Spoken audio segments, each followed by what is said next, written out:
আল হায়াউ শু'বাতুম মিনাল ঈমান, এই লজ্জা ঈমানের অঙ্গ। এখন আমাদের মধ্যে লজ্জা শরম নাই। নারীদের পোশাকের বেহাল দশা, মশারি কি পাতলা, এর চেয়েও পাতলা। কথা কন আমার বোনেরা, এই হেজাব ছেড়ে দিয়েন না, নেকাব ছেড়ে দিয়েন না, ওড়নাগুলো ছেড়ে দিয়েন না। এগুলো আপনাদের সম্মান, এগুলো আপনাদের মর্যাদা। এই হেজাব আপনার অধিকার, হেজাব আপনার অহংকার, হেজাব আপনার আভিজাত্যের প্রতীক, হেজাব আপনার রুচির প্রতীক। আপনি কতটুকু রুচিশীল, আপনি কতটুকু ভদ্র মার্জিত ডিসেন্ট ম্যানারে আপনি চলেন, এটা প্রমাণ করে দিবে আপনার হেজাব, আপনার পর্দা। চিল্লা এখন ঠিক কিনা? যারা নারী অধিকারের কথা বলে এরা নারীদেরকে ঠকায়। যারা নারী আন্দোলনের কথা বলে এরা নারীকে বিজ্ঞাপনের পণ্য বানায়, এমনি বেশকি মেরা থাকে, উলঙ্গ নেকেড এরকম নারীদের দেহকে প্রদর্শন করে। এরা নারীকে ভোগের পণ্য বানায়, বিজ্ঞাপনের সস্তা পণ্য করে, রূপালী পর্দায় উলঙ্গ করে উপস্থাপন করে, আর সুযোগ পেলে ধর্ষণে সেঞ্চুরি করে। এদের ঘরেই নারীরা বেশি নির্যাতিতা। দেখবেন এদের ওয়াইফ নির্যাতিত হয় এদের দ্বারা, এদের ঘরের কাজের মেয়ে নির্যাতিত হয় এদের হাতে। কথা বলেন, ইসলাম যে নারীকে মর্যাদা দিয়েছে, গোটা বিশ্বের কেউ নারীকে এই মর্যাদা দিতে পেরেছে। বিশ্বনবী ছোটবেলায় কাবা ঘর নির্মাণে অংশগ্রহণ করেছেন। 10 বছর বয়সের মুহাম্মদ অন্যান্য সাথীদের সাথে পাথর টানে, সবাই লুঙ্গি খোলে কাঁধে রেখে, তারপরে পাথর টানে। বিশ্বনবী পাথর টানে লুঙ্গি না খোলে। সুবহানাল্লাহ। বিশ্বনবীর চাচা আবু তালেব বলে, এই ভাতিজা মুহাম্মদ করো কি, সবাই লুঙ্গি খুলছে তুমিও খোলো। ইরাকের বাবেল নগরীতে তিনি বাবেল থেকে হিজরত করে ফিলিস্তিন, ফিলিস্তিন থেকে মিশর, মিশর থেকে সৌদি আরব, ওখান থেকে মক্কা থেকে আবার মিশর, আবার বাবেল। সুবহানাল্লাহ। গোটা বিশ্বের সব আল্লাহওয়ালাদের, ইসলাম প্রিয়দের, ইসলামের পক্ষে শক্তি যারা, তাদের একই নমুনা। নিজ ঘরে পরবাসী, নিজ এলাকায় পরবাসী। হকের কথা বলার কারণে নিজ এলাকায় তারা থাকতে পারে না, নিজ ঘরে ঘুমাতে পারে না, বাধ্য হয়ে অন্য জায়গায় গা ঢাকা দিয়ে চলতে হয়। চিল্লা এখন ঠিক কিনা? বিশ্বনবীর জীবনে যে ঘটনা, সাইয়েদনা ইব্রাহিমের জীবনে একই ঘটনা। হিজরত করেছে, আল্লাহ বলে ওয়ালা তাহিনু ওয়ালা তাহজানু, ভয় নাই, চিন্তা নাই, আনতুমুল আ'লাউনা ইন কুনতুম মুমিনিন, বিজয় তোমাদের হবেই যদি তোমরা মুমিন হও। যদি তোমরা, তবে ঈমানটা হতে হবে পাক্কা ঈমান। ঈমান ঈমানে পার্থক্য আছে না নাই? কথা কন। যে ঈমানে প্রয়োজনে জ্বলে ওঠে না, যে ঈমান সত্য ন্যায়ের কথা বলে না, এরকম ঈমান আছে না নাই? পাপ দেখবে, অন্যায় দেখবে, কোনো কথা কয় না। নিজের মেয়ের বয়সী একটা মেয়েকে কিছু বখাটে ছেলেরা টিস করে, কিচ্ছু কয় না, পাশ দিয়ে হেঁটে চলে যায়, এরকম ডাকাত আছে না নাই? যে ঈমানে প্রয়োজনে জ্বলে ওঠে না, যে ঈমান সত্য ন্যায়ের কথা বলে না, যে ঈমান বাস্তবে নাই, যে ঈমান অন্তরে নাই, মুখে শুধু ফাঁকা বলি, কি করে তারে বলো ঈমানে বলি, কি করে তারে বলো ঈমানে বলি, কি করে তারে বলো ঈমানে বলি। আছে না নাই? যে ঈমান দিন কায়েমের আন্দোলনের ধার ধারে না, যে ঈমান লেবাসধারী কোরআন হাদিস তাও পড়ে না, যে ঈমান খাজার নামে মাজার গড়ে ফুলুস কামায়। এলাকায় তো নাই না? হ্যাঁ। যে ঈমান শিরকিয়াতের আমল করে ভীত না হয়, যে ঈমান ঈমানে ভুলে নাস্তিকতার মঞ্চে ওঠে, যে ঈমান বাতিল মতের দোসর হয়ে ফায়দা লুটে, যে ঈমান শুধুই কেবল খায় দায় আনন্দ করে, যে ঈমান দেখে না যে ফিলিস্তিনে ভাইরা মরে, যে ঈমান ময়দানে নাই, যে ঈমান বাস্তবে নাই, মুখে ফুটায় ফাঁকা বলি, কি করে তারে বলো ঈমানে বলি, কি করে তারে বলো ঈমানে বলি, কি করে তারে বলো ঈমানে বলি। ঠিক কি না? ঈমান ঈমানে পার্থক্য আছে।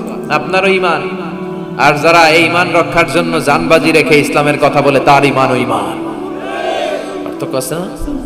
সাইয়েদনা ইব্রাহিম হিজরত করেছেন, বিশ্বনবীও হিজরত করতে বাধ্য হয়েছেন, তার মানে হিজরতের দিক থেকে মিল আছে না নাই? এরপরে বিশ্বনবী মুসলিমের বর্ণনায় বলেন, ইন্নী হাররামতুল মদিনা কামা হাররামা ইব্রাহিম মক্কা, আমি হারাম করছি মদিনা, সাইয়েদনা ইব্রাহিম হারাম করছেন মক্কা। মক্কা মদিনা দুইটাই কিন্তু হারাম, জানেন? মক্কা মদিনার চারদিকে হুদুদুল হারাম আছে, হারামের বাউন্ডারি। এই জায়গায় মারামারি করা যায় না, কিলাকিলি ঘুষাঘুষি কিছু করা যাবে? হত্যাকারীও যদি এই হেরে হুদুদুল হারামের ভিতরে ঢুকে, সৌদি পুলিশ ওখানে ওরা অ্যাটাক করতে পারবে না। ওরা ছলে বলে কৌশলে হুদুদুল হারামের বাউন্ডারির বাইরে আনবে, এরপরে মারে। কথা বুঝা নেই?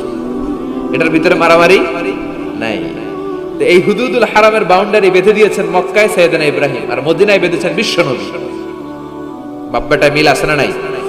এরপরে আমরা প্রত্যেক নামাজের শেষ বৈঠকে এমন একটা দুরুদে পড়ি, ওই দুরুদের মধ্যে বাপ বেটা দুইজনের দোয়া আছে না নাই? এই দুরুদটারে সাইয়েদনা ইব্রাহিমের নামে ডেডিকেট করেছে কে?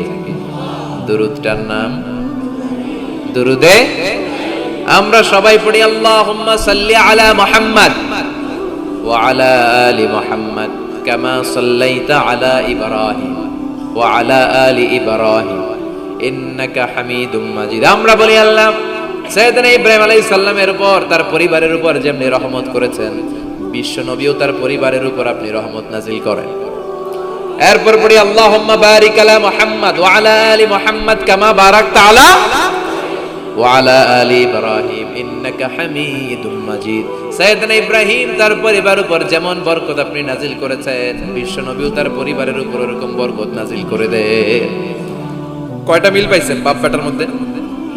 হাবিবের দাম বেশি, সুবহানাল্লাহ কইবেন না? এই বাপ বেটার মধ্যে অনেক দিক দিয়ে মিল আছে না নাই? সাইয়েদনা ইব্রাহিম বাবা, বিশ্বনবী ওনার অধস্তন সন্তান। তিনি বলতে শুরু করলেন, উনি বললেন আম্মা ইব্রাহিম ফানজুরু ইলা সাহিবিকুম। আর সাইয়েদনা ইব্রাহিম দেখতে কেমন জানো? দেখতে চাইলে আমার দিকে তাকাও। তার মানে বিশ্বনবীর চেহারা যেমন ছিল, সাইয়েদনা ইব্রাহিমের চেহারা অনেকটা তেমন ছিল। এই চেহারার দিক দিয়ে ফেস কাটিং এ বাপ বেটার মধ্যে মিল আছে না নাই? দুই নাম্বার, এই কোরআনের ভেতরে রব্বুল আলামিন বিশ্বনবীর ক্ষেত্রে উসওয়ায়ে হাসানা ব্যবহার করেছেন, আবার সাইয়েদনা ইব্রাহিমের ক্ষেত্রেও উসওয়ায়ে হাসানা ব্যবহার করেছেন। লাকাদ কানা লাকুম ফি রাসূলিল্লাহি উসওয়াতুন হাসানা, তোমাদের জন্য রাসূলের জীবনে উত্তম আদর্শ আছে না নাই? আল্লাহ রাসূলের ক্ষেত্রে আল্লাহ বললেন উসওয়ায়ে হাসানা, আবার সাইয়েদনা ইব্রাহিমের ক্ষেত্রেও বললেন উসওয়াতুন হাসানা ফি ইব্রাহিম, ইব্রাহিমের জীবনেও উসওয়ায়ে হাসানা আছে। উসওয়ায়ে হাসানা মানে নিদর্শন বা মডেল, আমাদের অনুকরণীয় ব্যক্তিত্ব। আমাদের অনুকরণীয় ব্যক্তিত্ব হচ্ছে নবীরা, কবিরা না। কথা কন, কবিরা আমাদের মডেল না নবীরা? নায়করা আমাদের মডেল না নবীরা? সালমান খান আমাদের মডেল নয়, শাহরুখ খান মডেল নয়, ঋত্বিক রোশন আমাদের মডেল নয়, কোন নায়ক নায়িকা গায়ক গায়িকা ডান্সার সেলিব্রিটি আমাদের মডেল নয়। আমাদের মডেল। আর অহংকারীদের কেউ পছন্দ করে না, সামনে সালাম দেয়, পিছনে গালি দেয়। কথা বলেন? এজন্য অহংকারী হবেন না, বিনয়ী হবেন। বিশ্বনবী বলছেন আল্লাহ আপনি আমারে বিনয়ী বানান, আপনি আমারে ধৈর্যশীল বানান, আপনি আমারে শুকর গুজার বানান। আমার চোখে আল্লাহ আপনি আমারে ছোট বানান, মানুষের চোখে আপনি আমারে বড় বানান। পড়েন আমিন। কি নাম? গোরগার জলা, গোরগার বিল। তো এখানে কি গোখরা সাপ পাওয়া যেত নাকি আগে? বিলটা অনেক বড় ছিল, এখানকার মাছ এসে আমরা খেতাম, সুন্দর একটা এলাকা ছিল। তো এখনো কি আছে জলাটা? বর্ষাকালে পানি হয়? আচ্ছা, পত্রিকা তো একবার একটা রিপোর্ট হয়েছিল গোখরার জলা নিয়ে। এটা বাংলাদেশের ওয়ান অফ দ্য বিগেস্ট জলা, অনেক বড় একটা জলা, অনেক পানি হয় বর্ষাকালে। এলাকার লোকেরা খুব ধর্মপরায়ণ, ধর্মপ্রাণ। যারা এই প্রোগ্রামের অ্যারেঞ্জ করেছে আমি তাদেরকে আন্তরিক শুকরিয়া জানাই।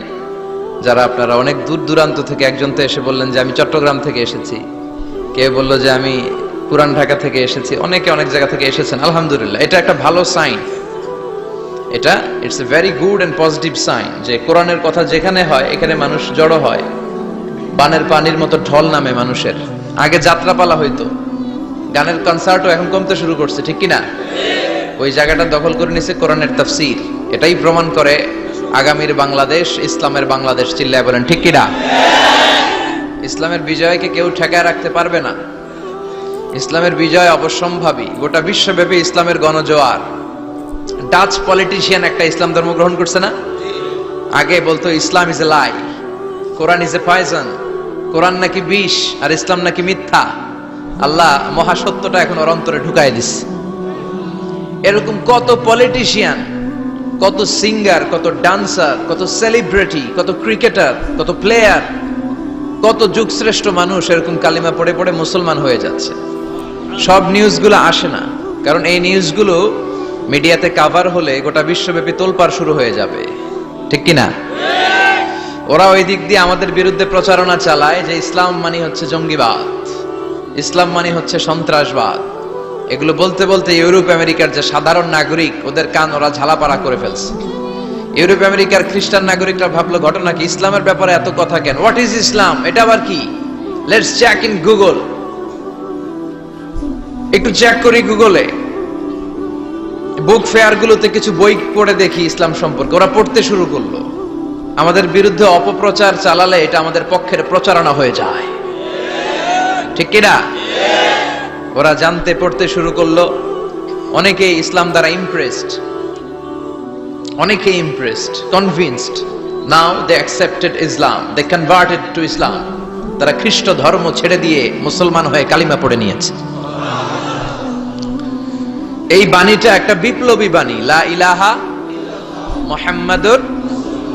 ঝিনুকের ভেতর লুকিয়ে থাকে যেমন মতি, ঝিনুকের ভেতর লুকিয়ে থাকে যেমন মতি, কালমা শাহাদাতে আছে আল্লাহর জ্যোতি, কালমা শাহাদাতে আছে আল্লাহর জ্যোতি। সুবহানাল্লাহ পড়েন। এটার মধ্যে একটা লাইট আছে, লাইট স্পার্ক করে, এটা জ্যোতি, এটা আল্লাহর নূর। এটা যারা অন্তরে একবার প্রবেশ করতে পারে, সে সত্য ছাড়া চোখে আর কিছু দেখে না।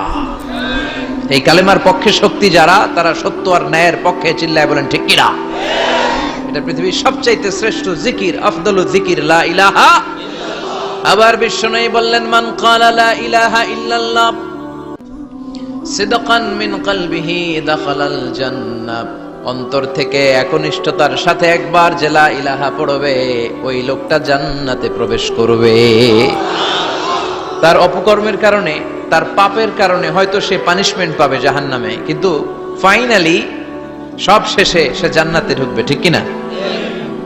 সহিহ ইবনে হিব্বান আর মুস্তাদরাকে হাকামের এক বর্ণনা, মুসা আলাইহিস সালাম আল্লাহকে প্রশ্ন করলেন, ইয়া আল্লাহ আল্লিমনি কালিমাতান আযকুরু বিহা ওয়া আদউ বিহা। আল্লাহ, আপনি আমারে একটা কালিমা শিখান, একটা জিকির শিখান, যে জিকিরটা দিয়ে শুধু আমি আপনার জিকির করব, এই জিকির কেউ জানবে না, শুধু জানবো আমি আর আপনি। সুবহানাল্লাহ পড়েন।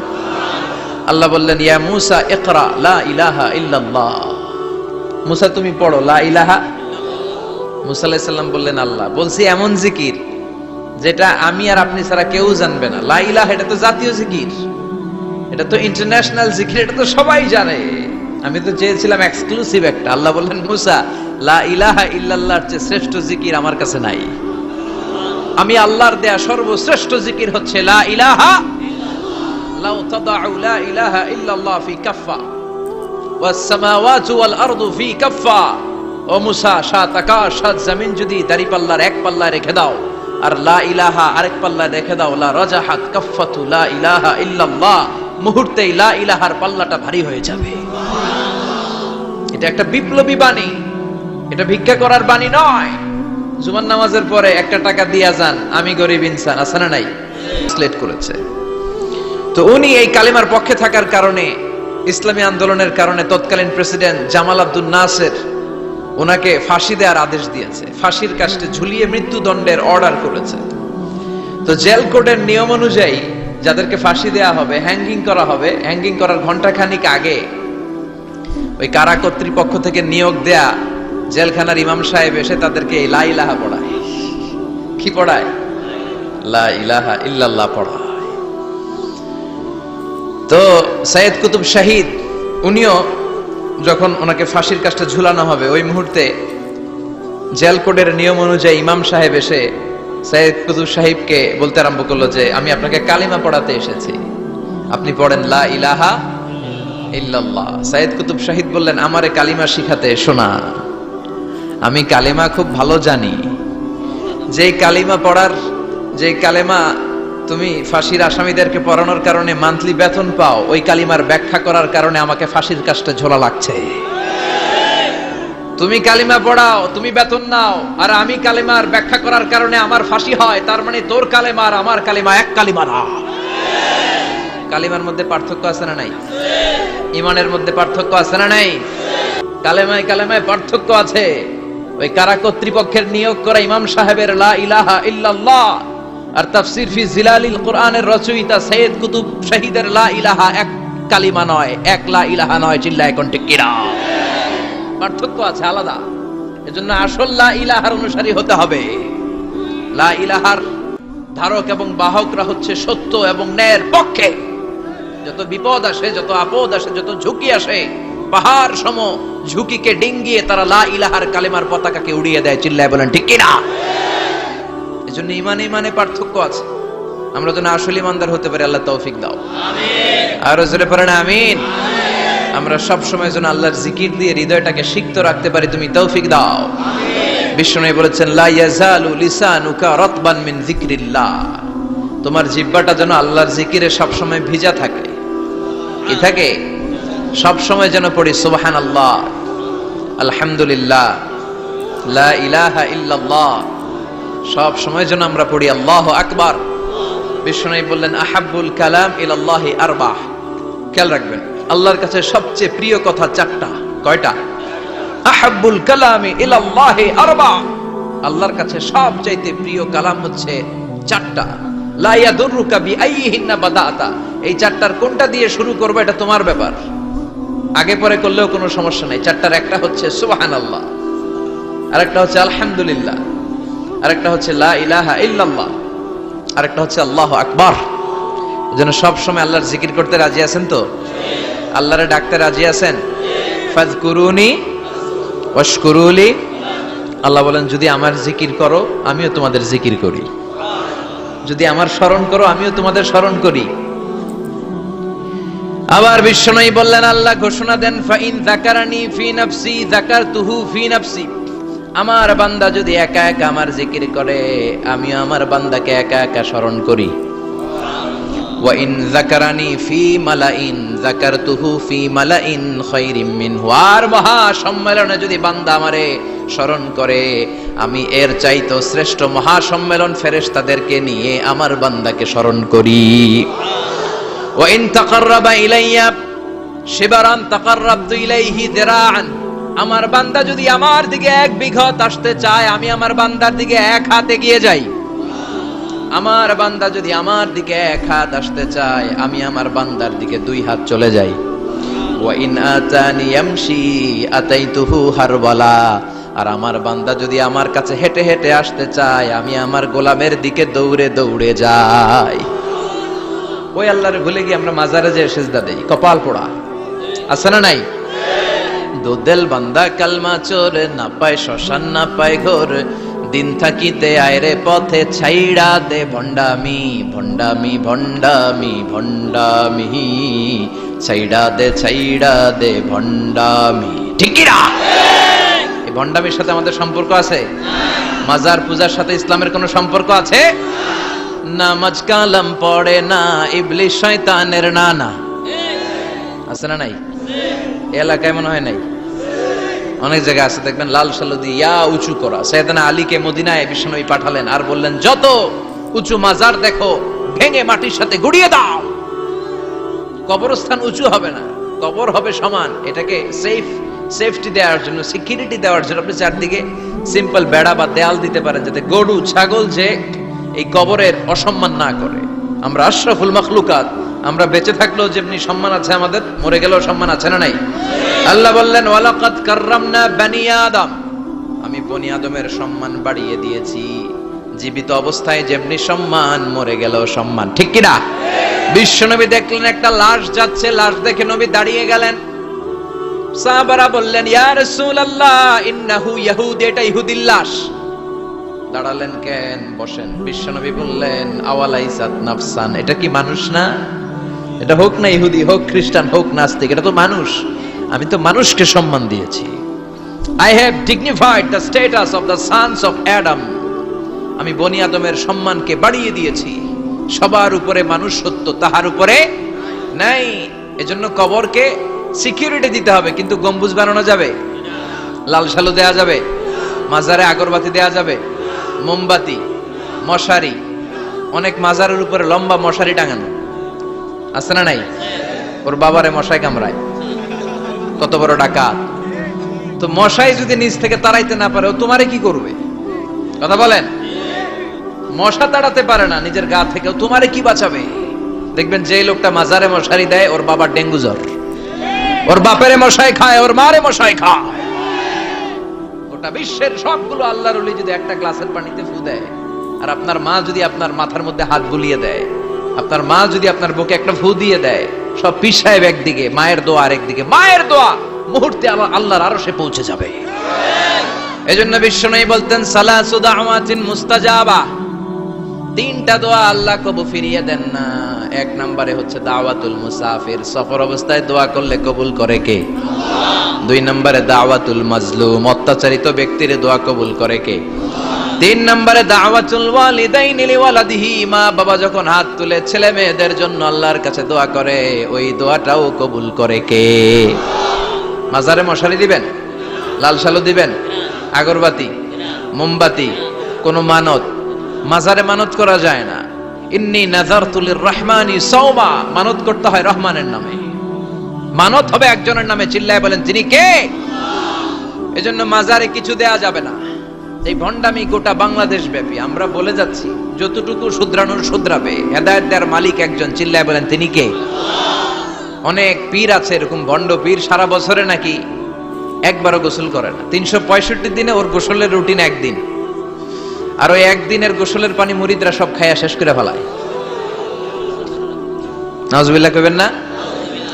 নামাজ কালাম পড়ে না, ইবলিস শয়তানের নানা, ধর্মের একখান খুঁটি ধইরা কয়দিন করবা হয়রানি। ভণ্ডামি ভণ্ডামি ভণ্ডামি, ছাইড়া দে ভণ্ডামি। দোদেল বান্দা কালমা চোর, না পায় শ্মশান না পায় ঘর, দিন থাকিতে আয়রে পথে ছাইড়া দে ভণ্ডামি। ভণ্ডামি ভণ্ডামি ভণ্ডামি, ছাইড়া দে ভণ্ডামি। চিল্লায় বলেন ঠিক কি না? এগুলোর সাথে আমাদের কোনো সম্পর্ক নাই। ইসলাম হচ্ছে সহজ। আদ-দীনু ইউসরুন লা উসরা ফি, আদ-দীনু ইউসর, দিন সহজ। এত জনের কাছে যাওয়া লাগবে না, আপনি ওই জেলায় যে ওই মাজারে মানত করা লাগবে না, আপনার সিলেটে যাওয়া লাগবে না, আপনার খানজান আলীর কাছে যাওয়া লাগবে না, আপনার কোথাও যাওয়া লাগবে না। আপনি বাড়ির পাশের মসজিদে পড়ে সেজদা দেন, মুহূর্তে দোয়া কবুল করে নিবে কে? রব্বুল আলামিন বলে, গোলাম আমারে ডাকস না কেন? তোর ডাকে সাড়া দেওয়ার জন্য আমি 24 আওয়ার্স রেডি।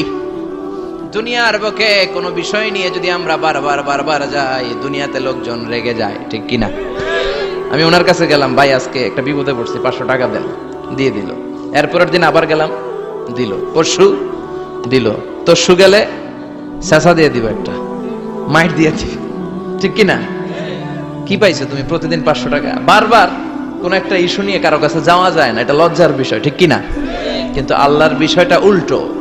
সুনানে তিরমিজির বর্ণনা, ইন্নাহু মান লাম ইয়াসআলিল্লাহ ইয়াগদাব আলাই, কোন বান্দা যদি কোনো বিষয় নিয়ে, কোনো ব্যাপার নিয়ে আল্লাহর কাছে বারবার না চায়, না যায়, আল্লাহ তার উপর রেগে যায়।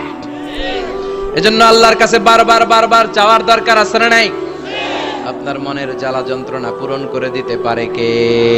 এটার নাম তাওহীদ। এক আল্লাহ কেন্দ্রিক হওয়া, আল্লাহ সেন্টার্ড। আমাদের সবকিছু হবে আল্লাহ কেন্দ্রিক। বিপদে আপদে যে কোনো পরিস্থিতিতে সবার আগে কার কাছে যাব? এটার নাম তাওহীদ। এটার নাম তাওহীদেরই মুর্শিদ আমার মুহাম্মাদের নাম বলো, মুহাম্মাদের নাম। আল্লাহর নাম জপলে বুঝতে পারি আল্লাহরই কালাম বলো, মুহাম্মাদের নাম। ওই নামেরই রশি ধরে যাই আল্লাহর পথে, ওই নামেরই ভেলায় চড়ে ভাসি নূরের স্রোতে, ওই নামের বাতি জেলে দেখি আরশের মুকাম বলো, মুহাম্মাদের নাম। সবাই পড়েন, তাওহীদেরই মুর্শিদ আমার মুহাম্মাদের নাম বলো, মুহাম্মাদের নাম। আল্লাহর নাম জপলে বুঝতে পারি আল্লাহরই কালাম বলো মুহাম্মাদের নাম। চিল্লায় পড়েন আমিন। সব সময় বিপদে আপদে কার কাছে যাবেন? আপনার বিপদ দূর করতে পারে কে? আপনারে অসুস্থ থেকে সুস্থ বানায় দিতে পারে কে? মনের জ্বালা যন্ত্রণা মিটাতে পারে কে? আল্লাহ ছাড়া কেউ পারবে? কোন মুফাসসিরে কোরআন আপনারে বাঁচাতে পারবে? কোন আল্লাহর ওলি বাঁচাতে পারবে? এমনকি আল্লাহর কোন পয়গাম্বার কোন নবী আপনার কিচ্ছু করতে পারে? করতে পারে একজন, তিনি কে? আমরা যেন সব সময় সে আল্লাহর জিকির করে, আল্লাহ তুমি তৌফিক দাও। আরো জোরে পড়েন আমিন। বড়ইয়া কৃষ্ণপুর আল ইসলাহ যুব সমাজের উদ্যোগে আজকের প্রোগ্রামের প্রধান অতিথি জনাব মোহাম্মদ ইমাম হোসেন সরকার, চেয়ারম্যান 1 নং সুহিলপুর ইউনিয়ন আসছিলেন, তাই না? সালাম দিয়ে গেছে। ওয়ালাইকুম আসসালাম। আলাইকা ওয়া আলাইহিস সালাম। আমার আগে কথা বলেছেন আল্লামা শাইখুল ইসলাম শাইখ, চমৎকার কথা বলেছেন। আমি শুনছিলাম যে সৈয়দনা ইব্রাহিম আলাইহিস সালাম অনেক ইন্টেলেক্ট খাটিয়ে, এটাকে বলে রেশনাল অ্যানালজি খাটিয়ে উনি finally he got his Lord, তিনি আল্লাহকে পেয়েছেন, তাই না? এই ওয়াজ করছে না? তিনি চাঁদ দেখে ভাবলেন এত সুন্দর চাঁদ, এটাই মনে হয় আমার রব। হাযা রব্বি, এটার তাফসীর হচ্ছে আহাযা রব্বি, কি রে এটা কি আমার রব? চাঁদ চলে গেল, তারা আসলো, ভাবলেন তারা তো আরো সুন্দর, মনে হয় এটাই আমার রব। তারাও নাই, দ্বিপ্রহরের জলজলে সূর্য দেখে তিনি নিশ্চিত এটা মনে হয় আমার রব হবেই। কিন্তু বিকেল বেলা সূর্যও নাই। মনে মনে ভাবলেন আমার রব তো আমার ছেড়ে পালাতে পারে না, সব সময় আমার রব আমার সাথে আছে না নাই? তখন তিনি বললেন ওয়াজ্জাহাতু ওয়াজহিয়া লিল্লাযী ফাতারাস সামাওয়াতি ওয়াল আরদা হানিফান ওয়া মা আনা মিনাল মুশরিকিন। এমন দিকে আমি মুখ ফিরালাম, আমি চাঁদের দিকে মুখ ফিরাই না, আমি তারার দিকে মুখ ফিরাই না, আমি দ্বিপ্রহরের জলজলে সূর্যের দিকেও মুখ ফিরাই না, আমি এমন রবের দিকে মুখ ফিরাই যিনি সব সময় থাকেন, সব কিছু দেখেন, তিনি সব করতে সক্ষম। চিল্লায় বলেন ঠিক কিনা?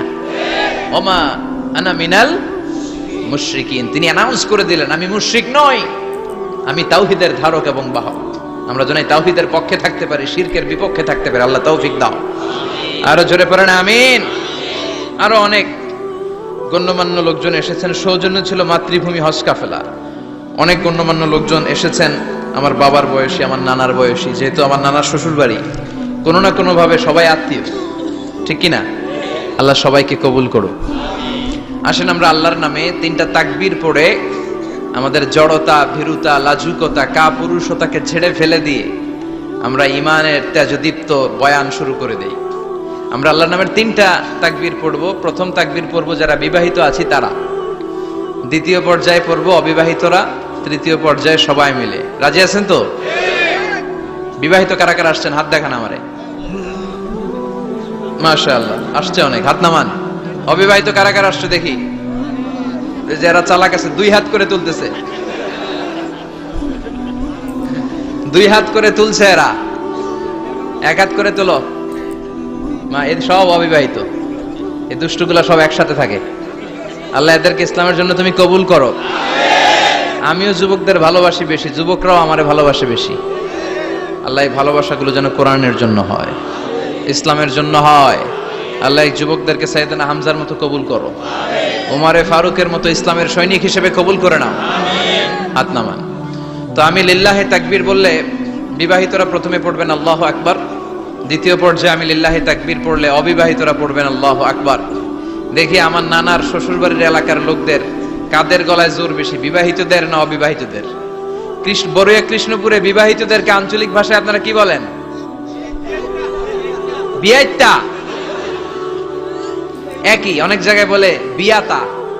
তারপর নোয়াখালীতে না কোন জায়গায় শুনলাম বিতি, বিতি আর আবিতি, এখানে বিয়াইতা আর আবিয়াইতা।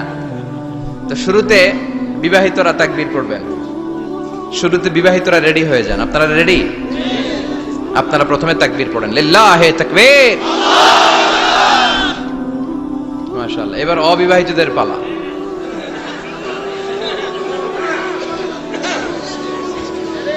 অবিবাহিতরা রেডি? ওরা কাশি দিয়ে গলা ঠিক করে নিতেছে। মাশাআল্লাহ। এবার অবিবাহিতদের পালা, পড়ো তাকবীর, লিল্লাহি তাকবীর। মাশাআল্লাহ, মাশাআল্লাহ। আপনারাও দিছেন? মুরব্বি কইছে আমরাও দিছি। ঠিক আছে, এবার সবাই মিলে 3টা তাকবীর পড়ে, লিল্লাহে তাকবীর, লিল্লাহে তাকবীর, লিল্লাহে তাকবীর। আল্লাহ আমাদের স্লোগানগুলো কবুল করো। তোমার এই নামের তাকবীর যেন আমরা সব সময় দিতে পারি। এই তাকবীর কিন্তু আল্লাহর কাছে খুব পছন্দনীয়। আমি একটু আগে বলছিলাম না যে আহাব্বুল কালামি ইলাল্লাহি আরবা, আল্লাহর কাছে সবচেয়ে প্রিয় বাক্য 4টা, এর মধ্যে একটা হচ্ছে আল্লাহু আকবার। 4টার একটা কি?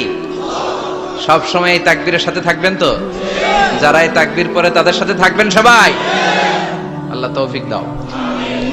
আমি আমার খুতবার শুরুতে সূরাতুত তাকাসুরের প্রথম 2 আয়াত তেলাওয়াত করেছি। এই সূরার মধ্য দিয়ে আল্লাহ তাআলা কি মেসেজ আসলে আমাদেরকে দিতে চাইলেন আমি আপনাদের সাথে অল্প কিছু সময় শেয়ার করব ইনশাআল্লাহ। পড়ে এই সূরার মূল মেসেজ হচ্ছে আমরা এই পৃথিবীতে থাকতে আসি নাই, চলে যাব আমরা। কেউ আমরা থাকতে পারবো? We have to go back to you Lord. We have to go back to our Lord. আমাদেরকে আমাদের রবের কাছে ফিরে যেতে হবে। নাকি আজীবন থাকবেন? কথা বলেন। চলে যেতে হবে। কখন যে কে চলে যায় তার কোনো ঠিক নাই, হ্যাঁ, কেউ জানি না, কিন্তু এতটুকু জানি যে চলে যাও, ঠিক কিনা? কিন্তু সম্পদের পাহাড় ঘটেছে।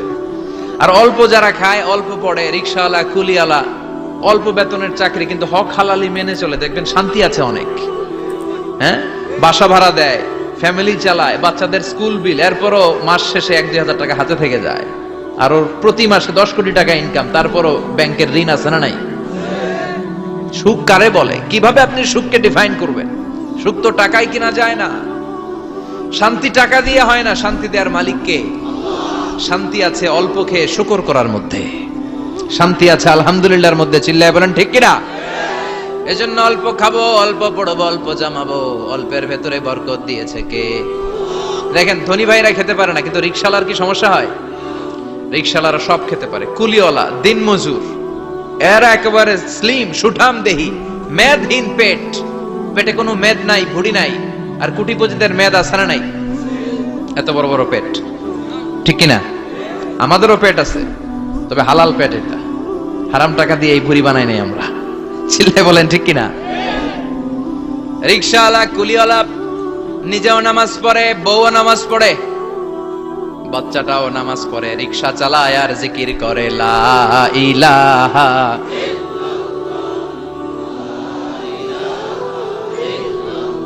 লা ইলাহা ইল্লাল্লাহু মুহাম্মাদুর রাসূলুল্লাহ সাল্লাল্লাহু। সুখ আর শান্তি, তাদের ঘরে সুখ। ধনী, কোটিপতি, ভিআইপি, সিআইপিস, এদের রাতে ঘুম নাই। 1 ঘন্টা ঘুমানোর জন্য 4টা ট্যাবলেট খাওয়া লাগে, এরকম আছে না নাই? কিন্তু ঘুমের জন্য যে ট্যাবলেট খাওয়া লাগে রিকশাওয়ালা এটা জানেই না। ওর যেখানে রাইত ওইখানেই, ওর মাথা বিছনায় লাগতে দেরি, ওর ঘুম আসতে দেরি হয়। ওর ঘুমে নাকের ডাকের আওয়াজে ট্রাকের ইঞ্জিনও ফেল। সুবহানাল্লাহ পড়েন। এজন্য অনেক বেশি সম্পদের পাহাড় করা লাগবে, এই চিন্তা যেন আমাদের মাথায় না আসে। চিল্লায় বলেন ঠিক কিনা? এজন্য রব্বুল আলামিন বলেন আলহাকুমুত তাকাসুরু হাত্তা যুরতুমুল মাকাবির। বেশি বেশি সম্পদ উপার্জনের আকাঙ্ক্ষা তোমাদেরকে আখিরাত থেকে গাফেল বানিয়েছে। এই গাফলতি কশিন কালেও তোমাদের কমবে না যতক্ষণ না তোমরা কবরে ঢুকবা। হাত্তা যুরতুমুল মাকাবির, মাকবারাতুনের প্লুরাল মাকাবির, যতক্ষণ না কবরে না ঢুকবা, কবরস্থান তোমার আবাসস্থল না হবে, ততক্ষণ পর্যন্ত এই চাই চাই মানসিকতা কমবে। মানুষের স্বভাব হলো আরো চাই, আরো চাই, আরো চাই করে। ফকিরেরা কারা? আল্লাহ গালি দিয়ে বললেন তোরা সব ফকিরনি। তোরা কি? ইয়া আইয়ুহান নাসু আনতুমুল ফুকারাউ ইলাল্লাহ ওয়াল্লাহু হুয়াল গানিয়ুল হামিদ। সুবহানাল্লাহ পড়েন। আল্লাহ ডেকে বললেন গোলাম আনতুমুল ফুকারা ইলাল্লাহ, তোমরা সবাই ফকির, ধনী হলো একজন, তিনি কে? আল্লাহ শুধু ধনী। আর মানুষের স্বভাব হচ্ছে আরো চাই, আরো চাই। ওর 2 তলা বিল্ডিং, আমার 3 তলা লাগবে। ওর 2টা গাড়ি আছে, আমার 3টা লাগবে, আছে না নাই? বিশ্বনবী বললেন কিয়ামতের আগ দিয়ে মানুষের মধ্যে আকাঙ্ক্ষায় প্রতিযোগিতা বেড়ে যাবে, প্রতিযোগিতামূলক টেন্ডেন্সি। কার চেয়ে কে বড় হতে পারে, কার চেয়ে কে বেশি টাকার পাহাড় বানাতে পারে, আছে না নাই? বিশ্বনবী বললেন ওয়া আনতারাল হুফাতাল উরাতাল আলাতা রিয়া আশ-শাইয়াতা তাওয়ালুনা ফিল বুনিয়ান। কিয়ামতের আগে এমন কিছু লোক যাদের গায়ে দেওয়ার মতো জামা ছিল না, পায়ে দেওয়ার মতো জুতা ছিল না, পেটে দেওয়ার মতো খাবার ছিল না, সমাজের কেউ তাদেরকে চিনতো না, হঠাৎ করে এই লোকগুলো ধনী হয়ে যাবে। And they will start to construct, they will compete to construct high rises building in the cities. শহরে গ্রামে এরা বড় বড় বিল্ডিং বানানো শুরু করবে। এই উঁচা উঁচা বিল্ডিং আমাদের সমাজে আছে না নাই? কৃষ্ণপুরে 2 তলা 3 তলা বিল্ডিং আছে নি? আছে। আজ থেকে 20 বছর আগে ছিল?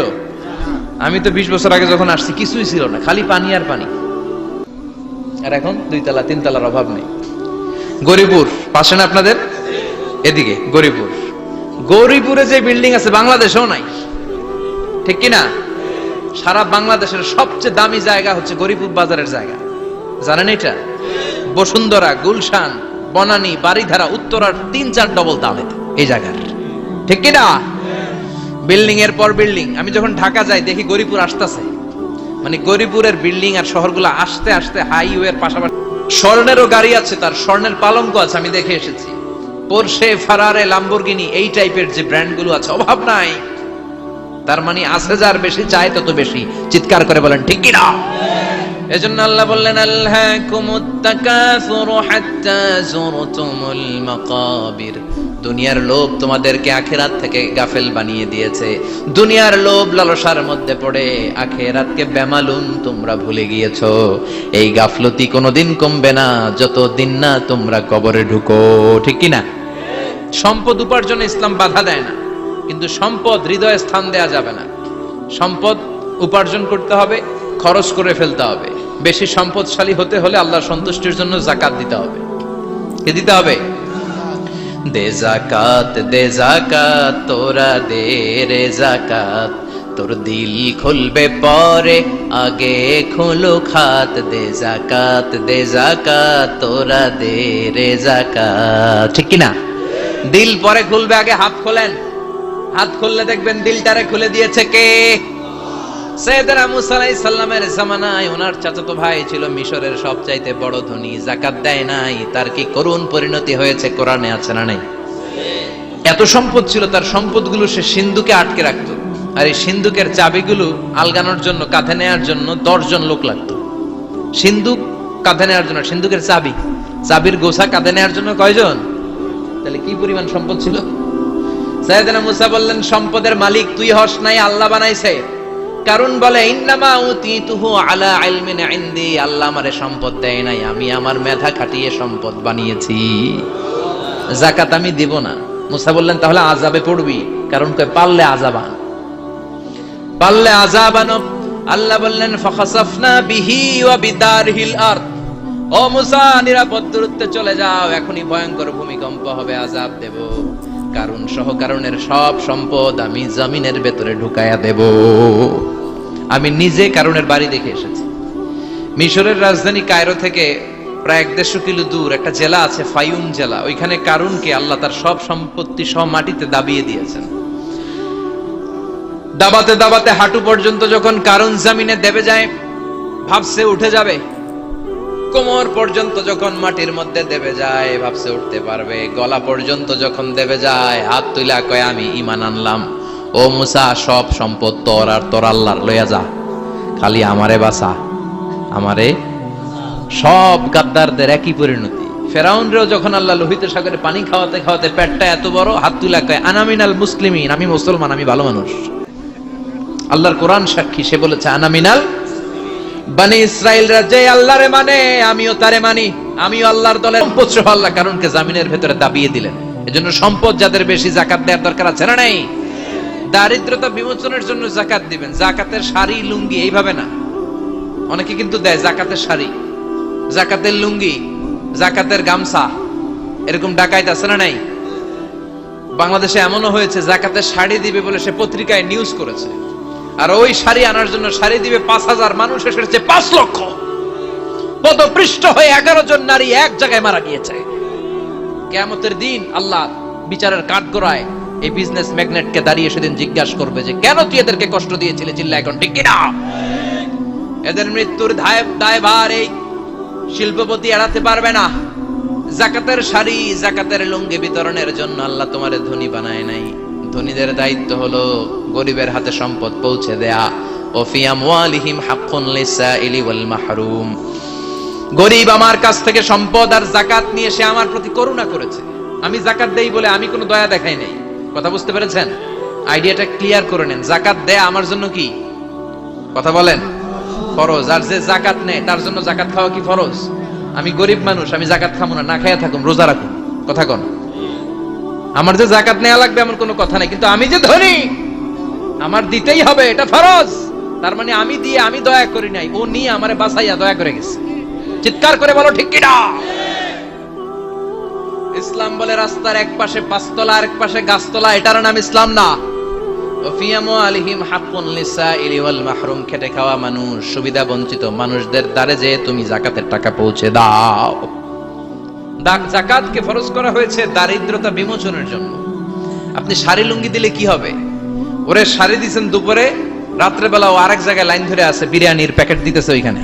কথা কোন? সারাটা বছর ও যাকাতের টাকা নেবে, ওর কিচ্ছু হবে না। বরং এমন কিছু তাকে করে দিতে হবে যেটা দিয়ে সে ফ্যামিলি লিড করতে পারে।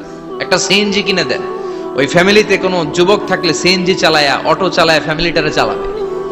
একটা টঙের দোকান করে দেন, চায়ের দোকান, চা বিক্রি করে ফ্যামিলিটারে চালাবে। অস্ট্রেলিয়ান একটা গাই কিনে দেন, গরুর দুধ বিক্রি করে তার ফ্যামিলি চলবে। কিংবা মাছের একটা খামার করে দেন, মুরগির খামার করে দেন, ঠিক কিনা? ওমরে ফারুক বলতেন এমন ভাবে যাকাত দাও যাতে করে যাকে যাকাত দিয়েছে জীবনে কোনোদিন সেজন্য আর কারো কাছে যে হাত পেতে যাকাতের জন্য দাঁড়িয়ে না থাকে। এই বিধানটা কার? এজন্য আল্লাহ বললেন আলহাকুমুত তাকাসুরু হাত্তা যুরতুমুল মাকাবির। দুনিয়ার লোভ লালসা তোমাদের কমবে না যতদিন না তোমরা কবর। অনেক অনেক আগের যুগের তিনজন যুবক জীবিকার তাগিদে তারা বের হয়েছে কর্মসংস্থান করে খাবে। প্রতিমধ্যে তারা গুপ্তধন পেয়েছে, স্বর্ণের বার পেয়েছে, তো বড় বড় চারটা পেয়ে তারা মহা খুশি। আমাদের আর কাজ করা লাগবে না, এগুলো বেচে আজীবন খাবো, সুখে থাকবো। তো তিনজন মিলে বললো চারটা স্বর্ণের টুকরা তিনজনের মধ্যে ভাগ করে দেওয়ার আগে একজন এক কাজ কর, বাজার থেকে কিছু রুটি নিয়ে আয়, খুব ক্ষুধা লেগেছে, খেয়ে নেই। একজন রে রুটি আনতে পাঠিয়ে দুইজন মিলে ভাবে ওইটারে যদি মেরে ফেলতে পারি তাহলে তোর মাটি যতক্ষণ না তোর মুখে না ঢুকবে তোর এই চাওয়া চাওয়া খাই খাই সব বন্ধ হবে না। এজন্য আল্লাহ বললেন আলহাকুমুত তাকাসুরু হাত্তা যুরতুমুল মাকাবির। দুনিয়া তোমাদেরকে গাফেল বানিয়ে দিয়েছে, গাফলতি কমবে না যতদিন না কবরে ঢুকো। কবরে ঢুকা লাগবে, কবরে ঢুকা লাগবে না? কবরে আমাদেরকে যেতেই হবে, যেখানেই থাকেন। কবরের প্রশ্ন আছে না নাই? অনেকে বলে হুজুর বিমান হামলায় মারা গিয়েছে, বিমান জ্বলে পুড়ে ছাই হয়ে গিয়েছে, তার কবর কোথায়? তার আত্মাটা যেখানে আছে ওই জায়গায় প্রশ্ন আছে না নাই? অনেকে বলে হুজুর সাগরের মধ্যে পড়ে মারা গিয়েছে, তিমি মাছ খেয়ে ফেলেছে, তার কোনো অস্তিত্ব নাই, কিন্তু তার রুহটা আছে না নাই? প্রতিটা রুহু সংরক্ষণ করে কে? প্রত্যেকটা আত্মা আল্লাহর কাছে সংরক্ষিত থাকে। প্রতিটা রুহু, প্রতিটা মানুষ মালাকুল মাউতকে দেখতে পায়। আপনিও দেখবেন, আমিও দেখব। মুমিনদের কাছে এসে মালাকুল মাউত একজন যুবকের বেশে সাদা ধবধবে জুব্বা পরে সুগন্ধি মেখে মুমূর্ষু ব্যক্তির শিয়রে বসে বসে বলে ইয়া আইয়াতুহান নাফসুল মুতমাইন্না, হে প্রশান্ত আত্মা, উখরুজি ইলা মাগফিরাতিল্লাহি ওয়া রিদওয়ানি, আল্লাহর ক্ষমা আর দয়ার দিকে বের হয়ে আসো। বলা মাত্রই মুমিনের আত্মাটা স্মুথলি বের হয়ে আসে। কাফান মিন আকফানিল জান্নাহ, হানুত মিন হানুতিল জান্নাহ, জান্নাত থেকে আনা সুগন্ধি কাফনের মধ্যে পেঁচিয়ে তিনি রূহটাকে নিয়ে ইল্লিনে চলে যায়। সরাসরি দেখে মালাকুল মাউতকে। আর যারা ইসলাম বিরোধী, কোরআন বিরোধী, তাদের সামনে এসে মালাকুল মাউত ত্রাস সৃষ্টি করে। আগে ধমক।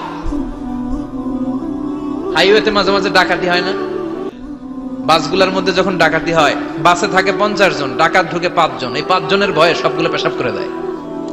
কারণ ত্রাস সৃষ্টি করে। এসেই চাইনিজ কুড়াল দিয়ে আগে কুবায় দেয় 4-5 জনের। রক্ত দেখে কি দেওয়ার সব আগে রেডি করে রাখে। মালাকুল মাউত এসে কাফের নাস্তিক মুশরিকদের সামনে সেরকম একটা ত্রাস সৃষ্টি করে, ভয়ে লোকটা কাঁপতে থাকে। ওর কাছে ভদ্র ভাষায় কথা বলে না, সুন্দর জামা পরে আসে না, কালো কুচকুচে চেহারা, ভয়ঙ্কর কাফের মুশরিক আর গাদ্দারদের রূহ কবজ করা হয়। আল্লাহ এই পরিস্থিতি থেকে তুমি আমাদের বাঁচাও। মুমিন মুমিনদের রূহ যেমনি কবজ হয় ওইভাবে রূহ কবজের ব্যবস্থা করে দিও। ইমানের মৃত্যু নসিব করে দিও, শাহিদি মৃত্যু নসিব করে দিও। আমাকে শহীদ করে সেই মিছিলে শামিল করে নিও, যে মিছিলের নেতা মীর হামজা খোবায়েবে খাব্বাব আল্লাহর কাছে ছিল অতি প্রিয়, শামিল করে নিও। আমাকে শহীদ করে সেই মিছিলে শামিল করে নিও। পড়েন আমিন।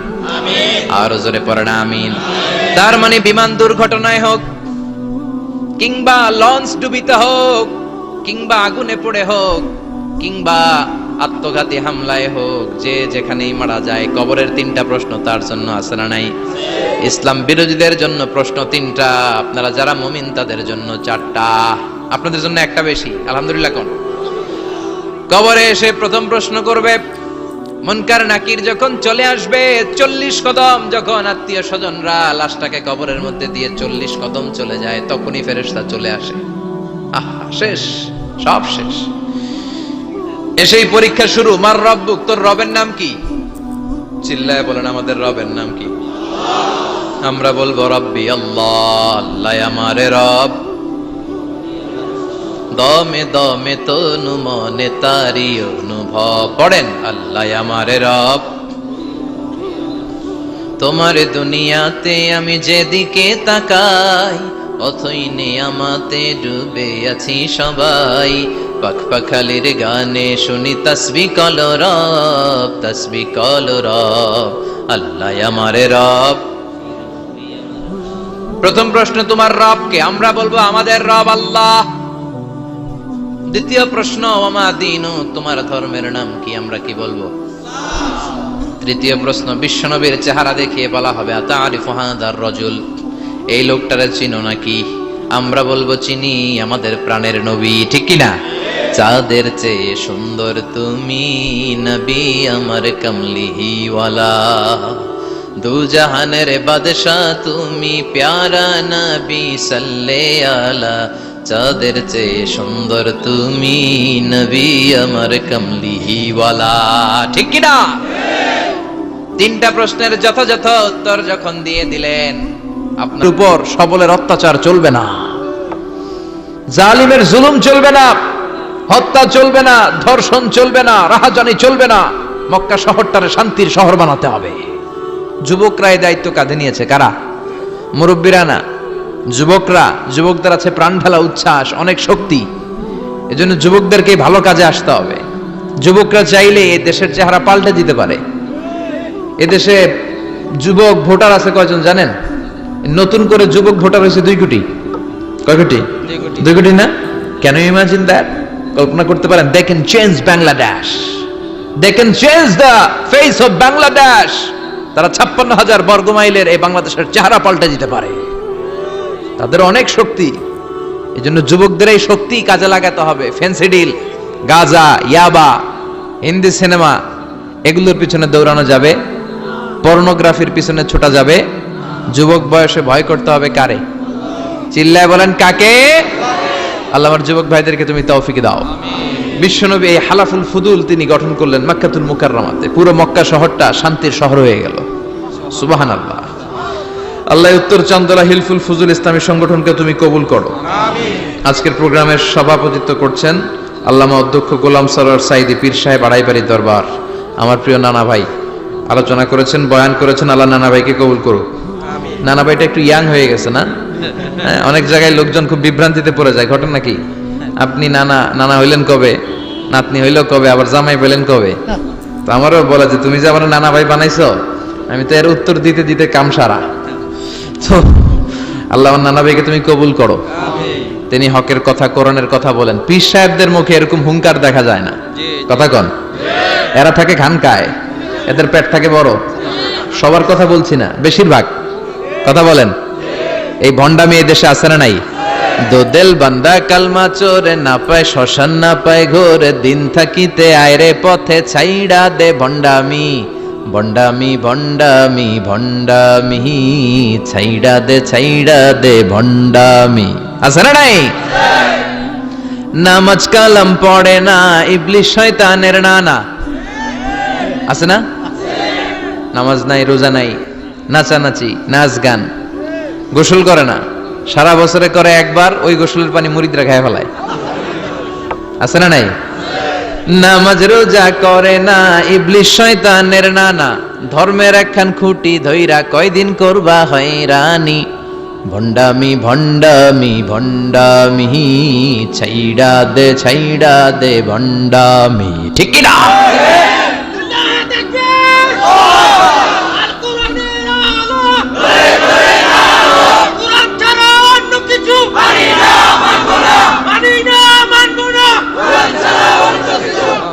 তো এই ভণ্ড পীর ও পীর, আমার নানা ভাইও পীর। কথা কন, পীরে পীরে পার্থক্য আছে না নাই? পীরে পীরে পার্থক্য আছে, এজন্য পীর চিন্তা হবে। এদেশে এই পাক ভারতে ইসলাম প্রচারে ওলিয়া উলিয়াদের, পীর মাশায়েখদের অবদানের কোনো শেষ নাই, কিন্তু চিন্তা হবে, কষ্টি পাথর দিয়ে যাচাই করে নিতে হবে। কারণ এই পীরের আদলে অনেক ভণ্ড এই বাংলার জমিন আছে না নাই? এই ভণ্ডদের সাথে আমাদের কোনো সম্পর্ক নাই।